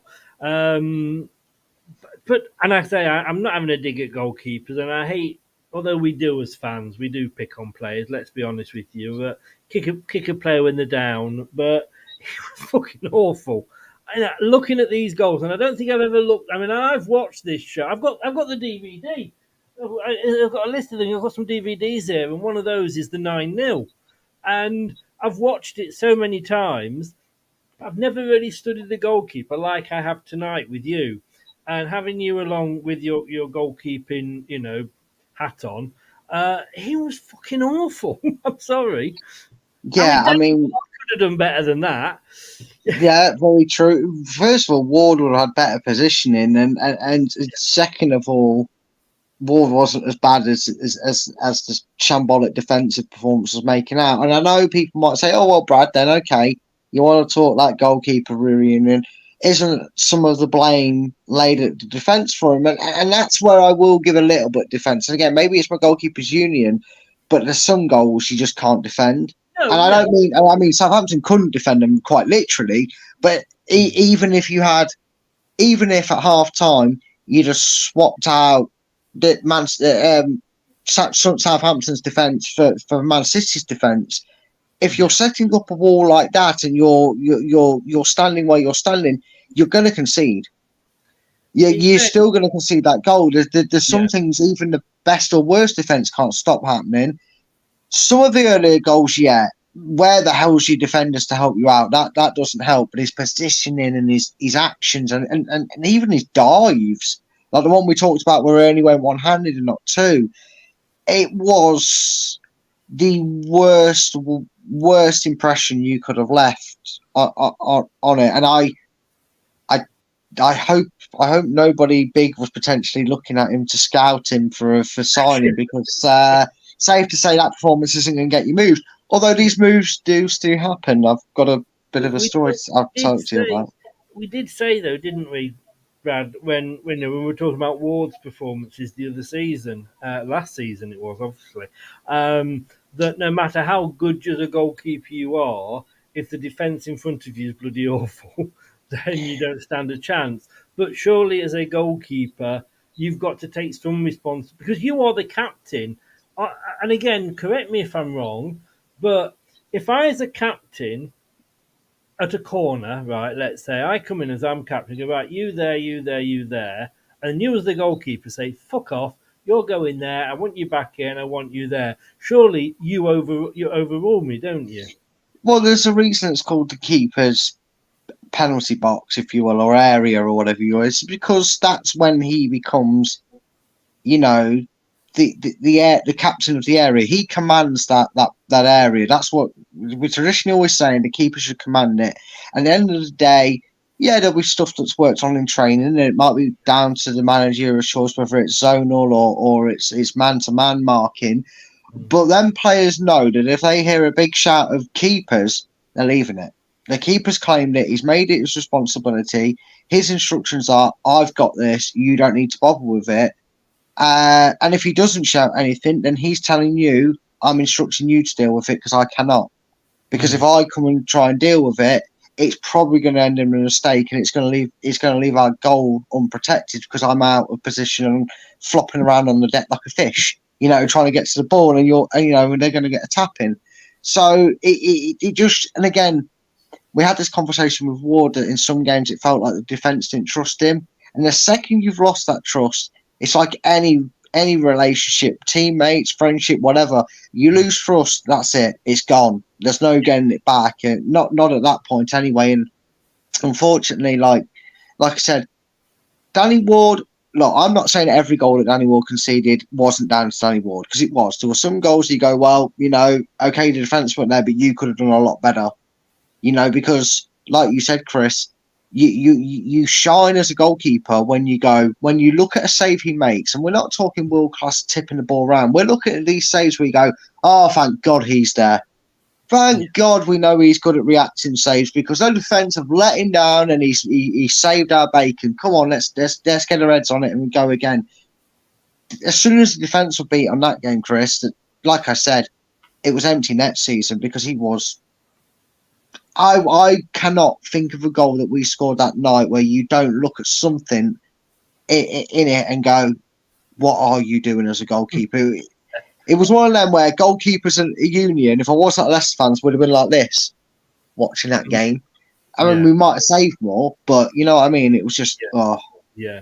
And well, it then came, right, so we've got, that goal came on the 85th minute. And it had been a long night. It's obviously the ground's heavy because it's sodden, so it makes running around on it a lot harder. And then suddenly you've got Johnny Evans with his Irish accent shouting in your ear. Come on, I can't do an Irish accent. Come on, boys, we've got the record to go. And you could see him. I could see him from the crowd looking at him, and he was geeing them up. And I'm going, okay, we've got the record here. One more. We've got the record. Come on, we've got time to do it. And, you know, there'll be a bit of time added on for the penalty and all that. And all the goals that have been scored, probably be about another 30 minutes added on. We can do this. And Jamie Vardy, onside, runs between two defenders. And he does what Jamie Vardy does best. And the referee catching up behind probably could have done with a pair of Elton John spectacles on, you know, the ones that sort of go like that on the thing. Gave the penalty, and I think it was a penalty. But you know, if anybody's going to win you a penalty in that situation, Jamie Vardy is. Yeah, it's bread and butter. Jamie Vardy running at the goal. He's already running down a particular side, whether it's on the left or the right, and he just knows. Wait for the commitment. And this keeper's going to commit very early. He's going to commit frantically. He looked a mess committing to it. And all Jamie Vardy needs to do then, which is exactly what it is, was drag the ball away, leave his leg, go over. And he was going to get it. And the defender that took him down. Sorry, mate. Oh, yeah, but I mean, the goalkeeper looked like he was going to take him out. And then when the defender does it anyway, it's nailed on. And the weirdest thing is, you probably expected it a lot earlier that Leicester were going to get a penalty the way Southampton capitulated. And it was surprised it was the last goal of the night that actually came from the penalty spot because, you had the red card incident, you had so many goals beforehand, you'd have thought, gosh, surely in one of these has already been one for a couple from the penalty spot, maybe. Yeah. The fact that it was the last one of the night. And, I remember the free kick when Madison, few players went off to celebrate and Evans was eager to start again. And I don't know if Johnny Evans was right or wrong in that because I know he wanted to get us restarted to go for the ninth and get the record, but the celebration going on longer would have been time wasting. But here and there, at the end of the day, we got the job done, and that's what matters.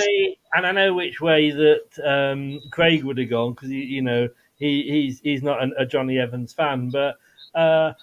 It doesn't matter if we'd started the game and then they'd broken away and scored at the other end and it was 8-1. It doesn't matter because 8-0 wasn't a record.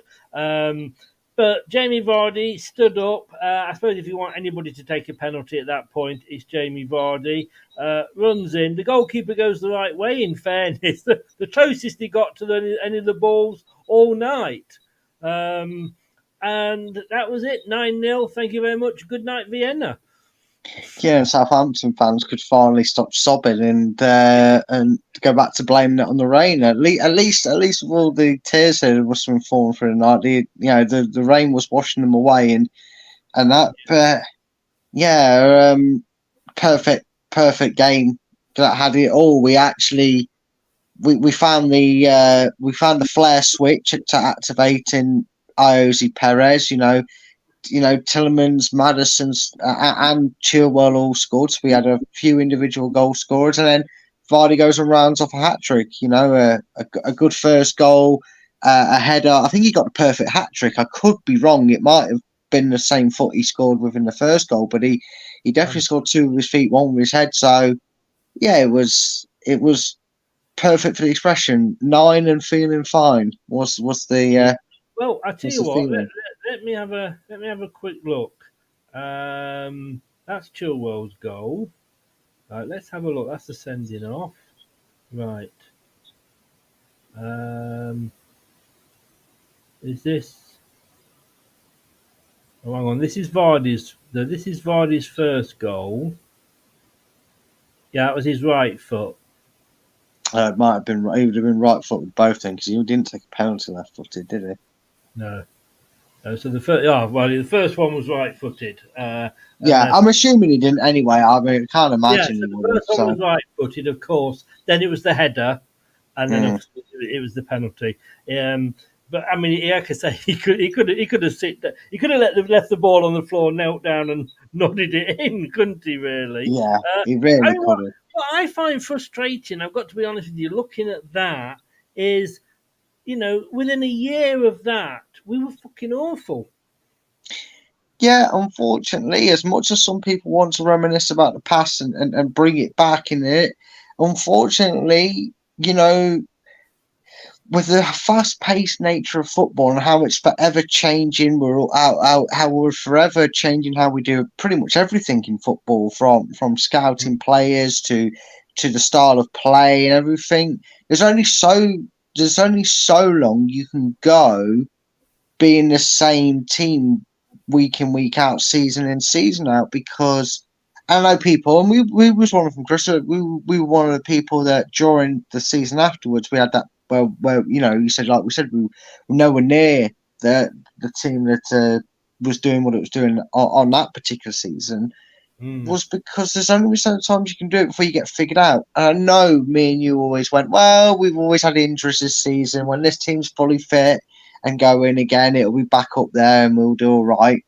Yeah, what did we know? That's why we're playing championship football now. But it was always going to be a period that we really needed to make sure we enjoyed and cherished because.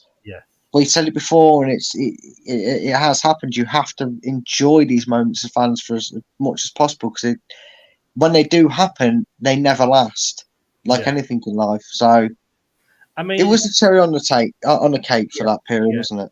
I mean, it's the joint highest ever.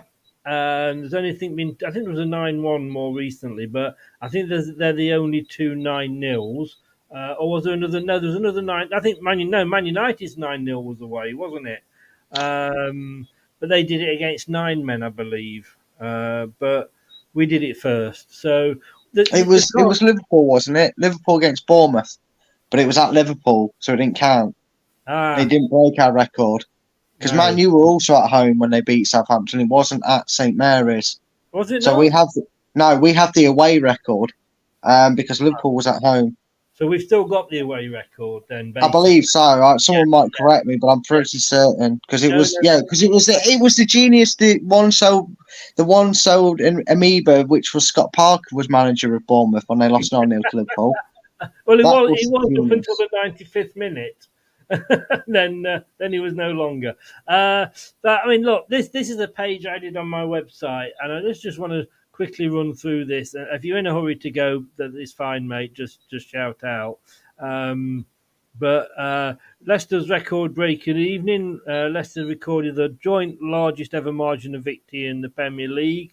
9-0 over Ipswich at Old Trafford was the first one. Like you say, Liverpool have now done it. So glad they didn't get the 10. But we're in the record books. You can't take that away from us.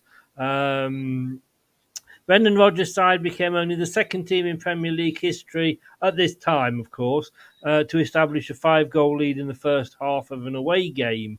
And then these were some of the headlines. The Guardian here, blame me for Southampton's embarrassment, says Ralph Hassanhu. I don't think he's working now, is he? I don't believe that he is working now at all.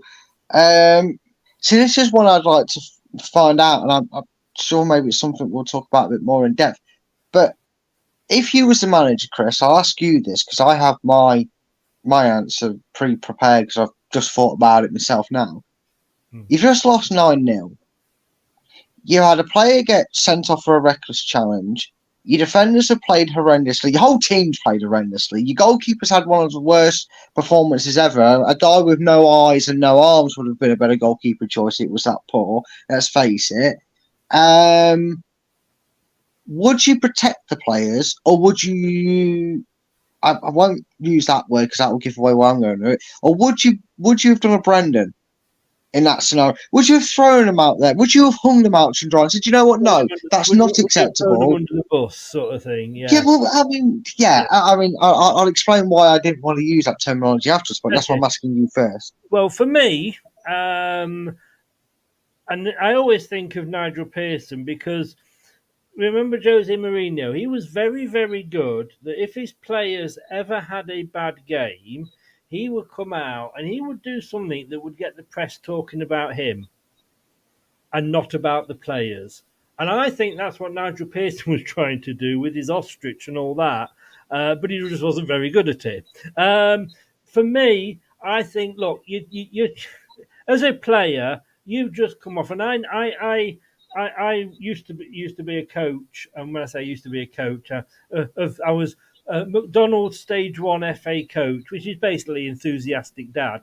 And we'd been beaten, it was like my son's under 14, so we'd been beaten, so like 7-0 away at this club, and we didn't do very well at all. And then we came to the return game, and the manager was away, and I was the assistant coach. So I took over. I'm sure he went away on purpose, and we actually only lost 2-1.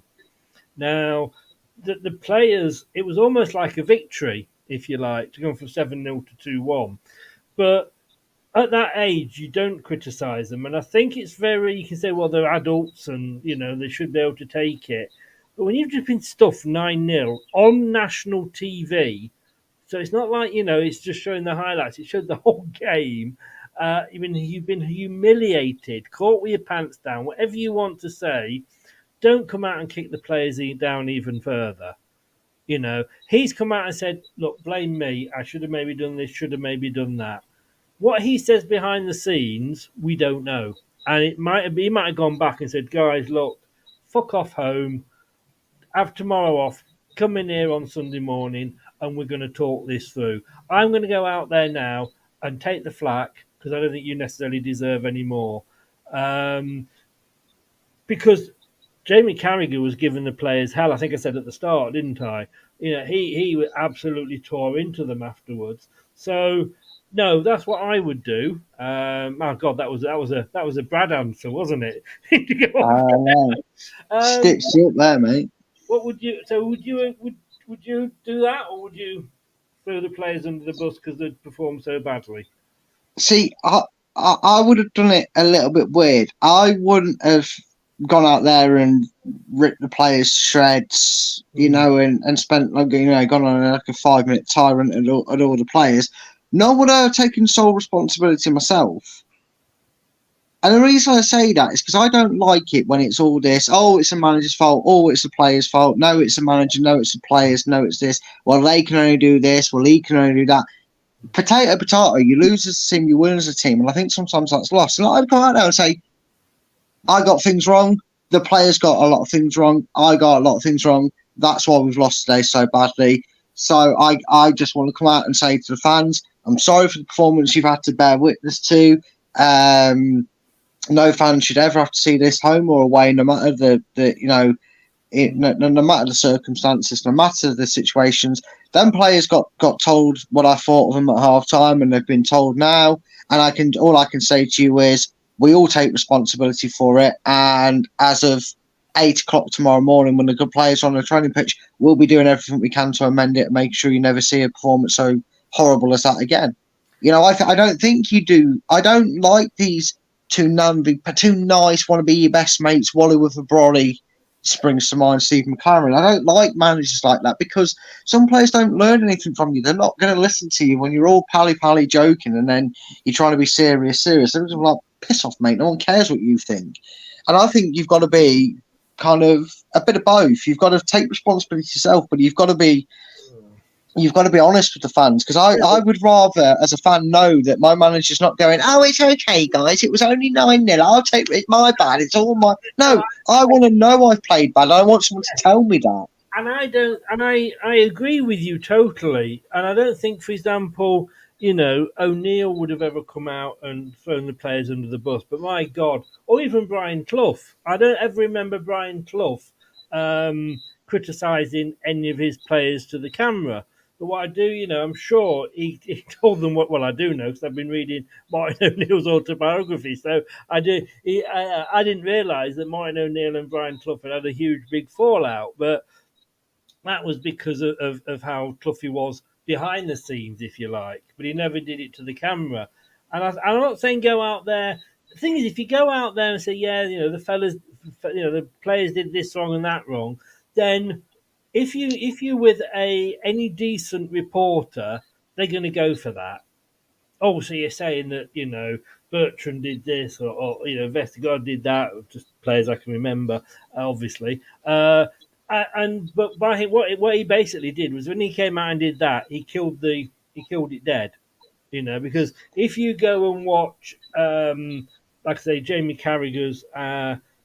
Gary Neville wasn't quite as bad, but Jamie Carragher, he said they were a disgrace. They should never wear the shirt again. So they should go and beg forgiveness from the fans almost. But you're feeling that bad. It's like in any walk of life. If somebody's made a cock up and made a mistake, and has came to me as a manager and went, do you know what, Chris? I made a cock up of that. Let's say even in sales, I should have done that, and I'm really, really sorry. Why kick him while he's down?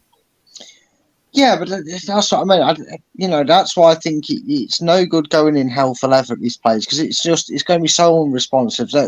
These players were probably at that point so distraught and embarrassed, because you should be embarrassed. If you're not, there's something wrong with you. If you're not, because I would have been.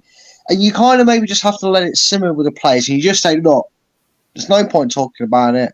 We've just been battered. We've just been bruised. Let's go home. See you in the morning for training. Yeah, we'll put it right then, and that's what I'm going to tell them. Like outside, I don't believe in ranting the Raven, but I don't think a manager should just. And I get why he's done it, and I think your examples you're making, back that as a good thing. But I just think sometimes you need to say, look, lads, we all take responsibility for that. No, there's no individual. There's no laying the blame here. We just forget about it. We move on. I'm going to do my interviews. You'll get to see them as well because you can do it. You can see the interviews, so you know exactly what they're trying to. Because even if you said nothing, you could sit there and say nothing. Some journalists would go stunned silence as clueless, clueless Southampton. You are in a no-win situation. But yeah, if I go back to that, say the example, so in that sales department, you can hear somebody do something wrong and you've got all your team sat around you, and you get the phone, and I was always told, and I always expected this of my managers, that I'll take you into a room. I'll give it a few minutes because everybody's watching to see what your reaction is, and it's a case of like, blah, blah, blah. Right, okay, we all got something to do. Right, Dave, I just have a chat with you in the office. Take him into the office and what the fuck, and tear him off a strip. And when you come out, and everybody else is saying, "Oh, what happened? What happened?" Just get on with your work. It's nothing to do with you. Do you know what I mean? It's sorted. He knows he did wrong, and I've told him I know he's done wrong as well. I don't think there's any need for doing that. So I saw why there's no easy. It depends on your management style, I guess, doesn't it? That's it. Yeah, I mean, it will. You ask any of his ex-players, it worked very well, strangely to effect with Fergie. But again, that was different times. These footballers were a different build back then, with the greatest respect. So yeah, just that also plays a part of it as well. I mean, do you remember Arsene Wenger? He never saw anything, did he? He couldn't even see the zip on his coat do up because it never happened. Well, that's one of the great clips of all time, But no, he never, because he wouldn't criticise, and he was very much a case of, and it's funny, I did that one-to-one interview with Keith Hackett, who used to be chairman of the PGMOL, the Referees Association. And because I said to him, why won't referees come out and say straight away, and talk to the camera straight away? And he said, because the managers don't want them to. Because if they come out and explain why they've done something, then the managers can't always go and appeal against a decision. So it's the managers that don't want it. And, the managers are coming out in a very volatile situation. And let's be honest with you, if I'd have been Ralph that night, I'm like, what the fuck am I going to say?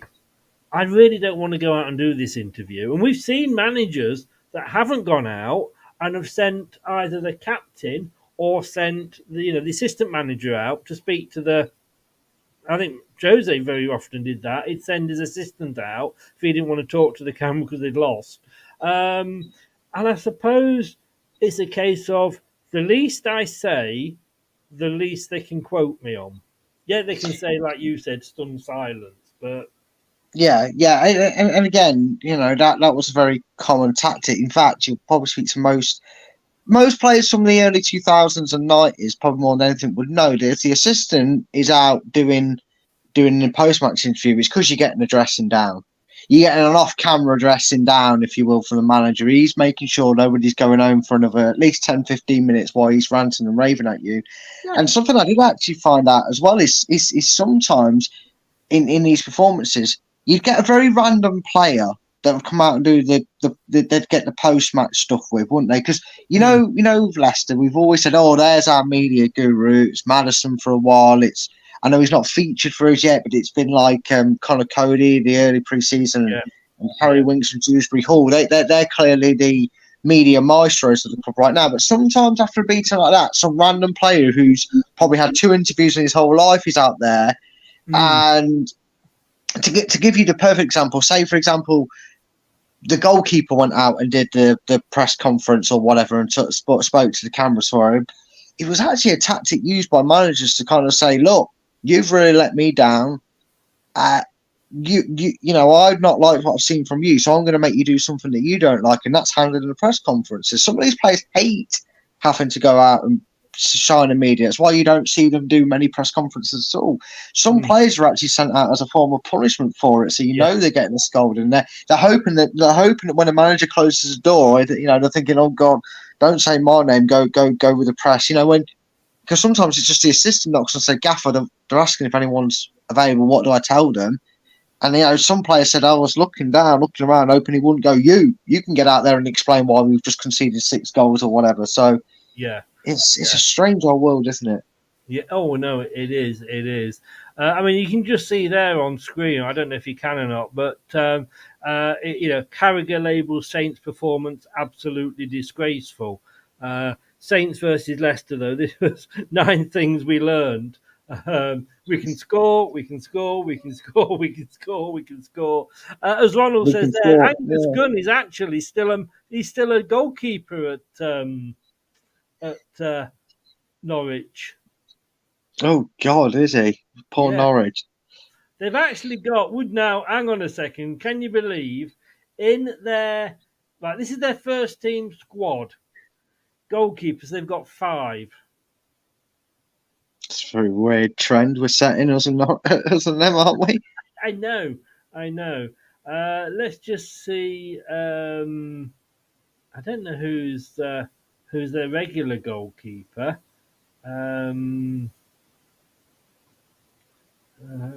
Let's have a look. Who played? What was their last game? They've got Stoke City coming up. Then they've got Norwich. Results. Let's have a look at this. Right, Rotherham. Oh, Rotherham beat Norwich 2-1 in the last game. Yes, they did. Yeah. Was Gunn in Then goal? I don't know. No. Sorry, it was a rhetorical question. Sorry. Yes, Gunn. Angus Gunn. He was in goal. Wow. Oh God. God. Yeah, he'll have a man of the match performance like Ronald says there. Probably, but and then just going down here, Leicester smashed 9 past Southampton. Busenhal apologises to fans. They were a disgrace. That's one of the worst performances of any team in Premier League history. Jamie Carragher slammed Southampton after Leicester humiliation. There you can see the white scarves moment. Yeah, a wonderful show. And the thing is, though, right, whether you like them or hate them, and I probably actually prefer Neville more times, unless Man you're on, and you know he's just going to be talking out his own arsehole.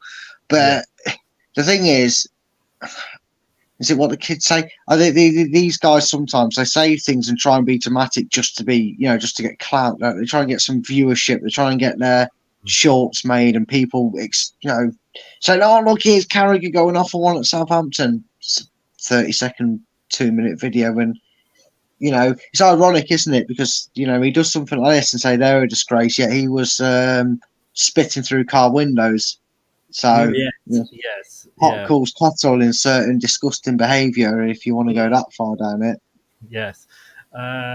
Look, we better call it a night. It's been 2 hours, but then again, it's been an enjoyable 2 hours as we've been talking about a good Leicester win. Yes, which up until the start of the season had been a rare sight indeed. It's a bit bad when you've got to go back 5 years to talk about a game you enjoy. But Brad, thanks very much. At Full Time Focus is how they can follow you on Twitter or whatever it's called these days. We will both be back tomorrow at 8:00. Yes, we're doing the preview show. We've got a Southampton fan on. Poor Sod's lured himself into another 40 minutes of us telling. The normal guy that we have on, he's gone very, very quiet on me.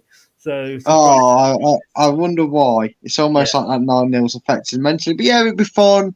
It'd be good to have on, and it'd be good to chat. Thankfully, the way I do it might involve us talking about that 9-0 as less as possible, just to save him the pain. But he might get a mention. I don't know why. Oh, if you don't mention it, I bloody will.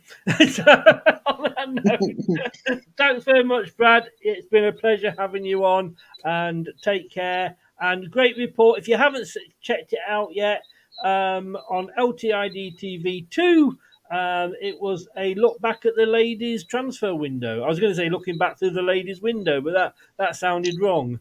Yeah, well, that could have caused some stirs. Yeah, we did a transfer roundup show, me and Jack from the Final Whistle. He joined me for it.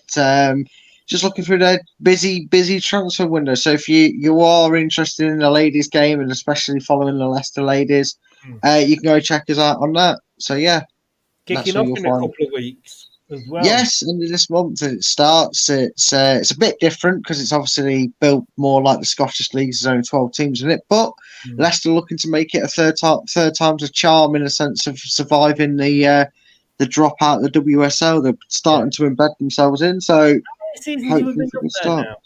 This will be our third season. It's our third season. We finished 11th the first season, surviving on the last day of the season. And then last season we improved by goals scored, points, and we went up one position. We finished 10th. In fact, had our goal difference been a little bit better, we could have finished as high as 9th. So, yeah, hoping to improve on that again this season. Win it this season. Yeah, why not? Go for it. And if you like a lot of chocolate on your biscuit, join our club. I like them, but yeah. If you like Muzzy Is It, as this guy next to me here does, do check out on LTID TV 1, Muzzy the Conversation. It was great to have him on, a legend of the club, and there was a very happy fan came on that got his Jim will fix it moment. Quiet, Brad. I was expecting the video, that's why I paused for a second. But yeah, it was very good interview. I obviously was listening backstage to it, and you know what? To be fair, fantastic hosting job, Chris. Because you only allowed me 2 questions, which probably was because I'd still be talking to Mussy right now if that wasn't the case. But you gave me 2 questions. I had about 7 or 8 going around in my head, and you started popping them like balloons with a giant pin because you kept either answering them or inadvertently Mussy would answer them for me because there's some questions I was going to ask and you already answered them. But yeah, it was a great show. Because I said to you beforehand, let me know what questions you want to ask. But the questions you asked were like, so obviously I needed to ask at some point, you know. And then it became difficult. Just tell me what you're going to ask, what you're going to talk about. And I went, well, all his career, you know what I mean? But hey, look, we got there and you got to speak to him. And I didn't embarrass you at all, I don't think. Yeah, right, yeah. Okay, yeah, all right. It was like one of them parents at a beauty pageant, guys. He was there with the banners and the horn going, whoa! It was that embarrassing. Oh, it was funny. I enjoyed that moment. You'll get your own back. You know you will. Oh, I will. You wait till tomorrow. Believe it or not, I can't show that clip at the moment because I think, it's 3-0 to England, is it? No, it's not. Right. I don't think I can show the clip because of YouTube stuff. I don't want to risk it anyway. So you're safe. You're safe for now. But if you want to see it, guys, go onto the LTID TV 1 and check out the shorts. That's all I'll say. I'm surprised you said that. I was tempted to remove you from the stream as soon as you said, if you want to know where you can find it, just know. I was waiting for you. I'll see you tomorrow night at 8 o'clock, mate. Take care. Thanks very much. Yeah, see you then, mate. Take care, everybody. Bye-bye. Brad's phone's dying on him, so he needs to go. Do go out there and check that on LTID TV 2. If you like ladies football and the women, let's be honest with you, they didn't get relegated last season, so they actually did better than the men. And if you do like Muzzy Is It, or any of, well, we've got such a host of ex-players. I'm hoping to try and get Frank Sinclair on soon as well. He does keep. We discussed that, Ronald. We did discuss his overhead goal at Grimsby. Believe it or not, well, of course you believe it. And he was very honest and forthright about it. And he said he didn't even, well, no, I'm not going to say, go and watch the video. Why should I tell you what we said? Go and watch the video. It's a good one. And and these players, they give their time up free. They don't have to do these things, but it's so good when they do. But absolutely brilliant. But it was an amazing goal. His favourite goal as well. Right. I will see you along with Brad on this channel tomorrow night at 8 o'clock.